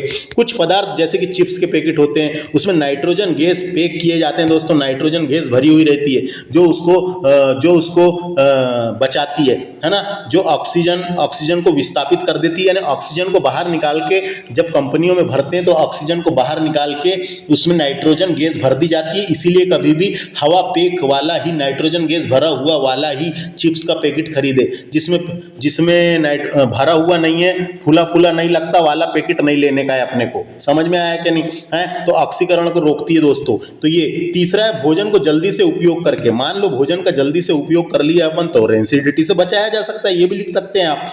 इसके अलावा प्रकाश से बचा के, मान लो सनलाइट पड़ रही है उसके ऊपर, मान लो क्या पड़ रही है, सनलाइट पड़ रही है। अब सनलाइट पड़ेगी, जल्दी खराब होएगा कि नहीं है, तो सनलाइट से बचा के। तो ये कुछ एग्जाम्पल मैंने बताया। पहला एग्जाम्पल था एंटीऑक्सीडेंट का उपयोग करके, नाइट्रोजन गैस से। इसके अलावा एक और याद आ रहा है मेरे को, फ्रिज में रखकर भी तो बचाया जा सकता है कि नहीं। इसके अलावा उसको कम तापमान पर रखकर भी बचाया जा सकता है। जैसे फ्रिज में डाल दिया अपन ने, रेफ्रिजरेटर या फ्रिज में भोजन को रखते हैं तो ऑक्सीकरण की प्रक्रिया धीमी हो जाती है, जो ऑक्सीडेशन होता है वो धीमी हो जाती है दोस्तों, है ना, ऑक्सीडाइज नहीं होता वो, जिससे बासीपन को रोका जा सकता है। इस तरीके से ये खत्म हुआ रेंसिडिटी, कोरोजन के बारे में ही मैंने बता दिया। इस तरीके से हमारे दोस्तों चैप्टर 1 जो है केमिकल रिएक्शन एंड इक्वेशन के सारे एक्सरसाइज क्वेश्चन मैंने एक ही वीडियो में धमाकेदार तरीके से खत्म करने की कोशिश किया हूं। तो आप लोगों को अब पढ़ना है दोस्तों, मैंने समझा चुका हूं, अब आपके ऊपर डिपेंड करता है कि आप कितनी मेहनत करते हैं। थैंक्स फॉर वॉचिंग दोस्तों, नमस्ते।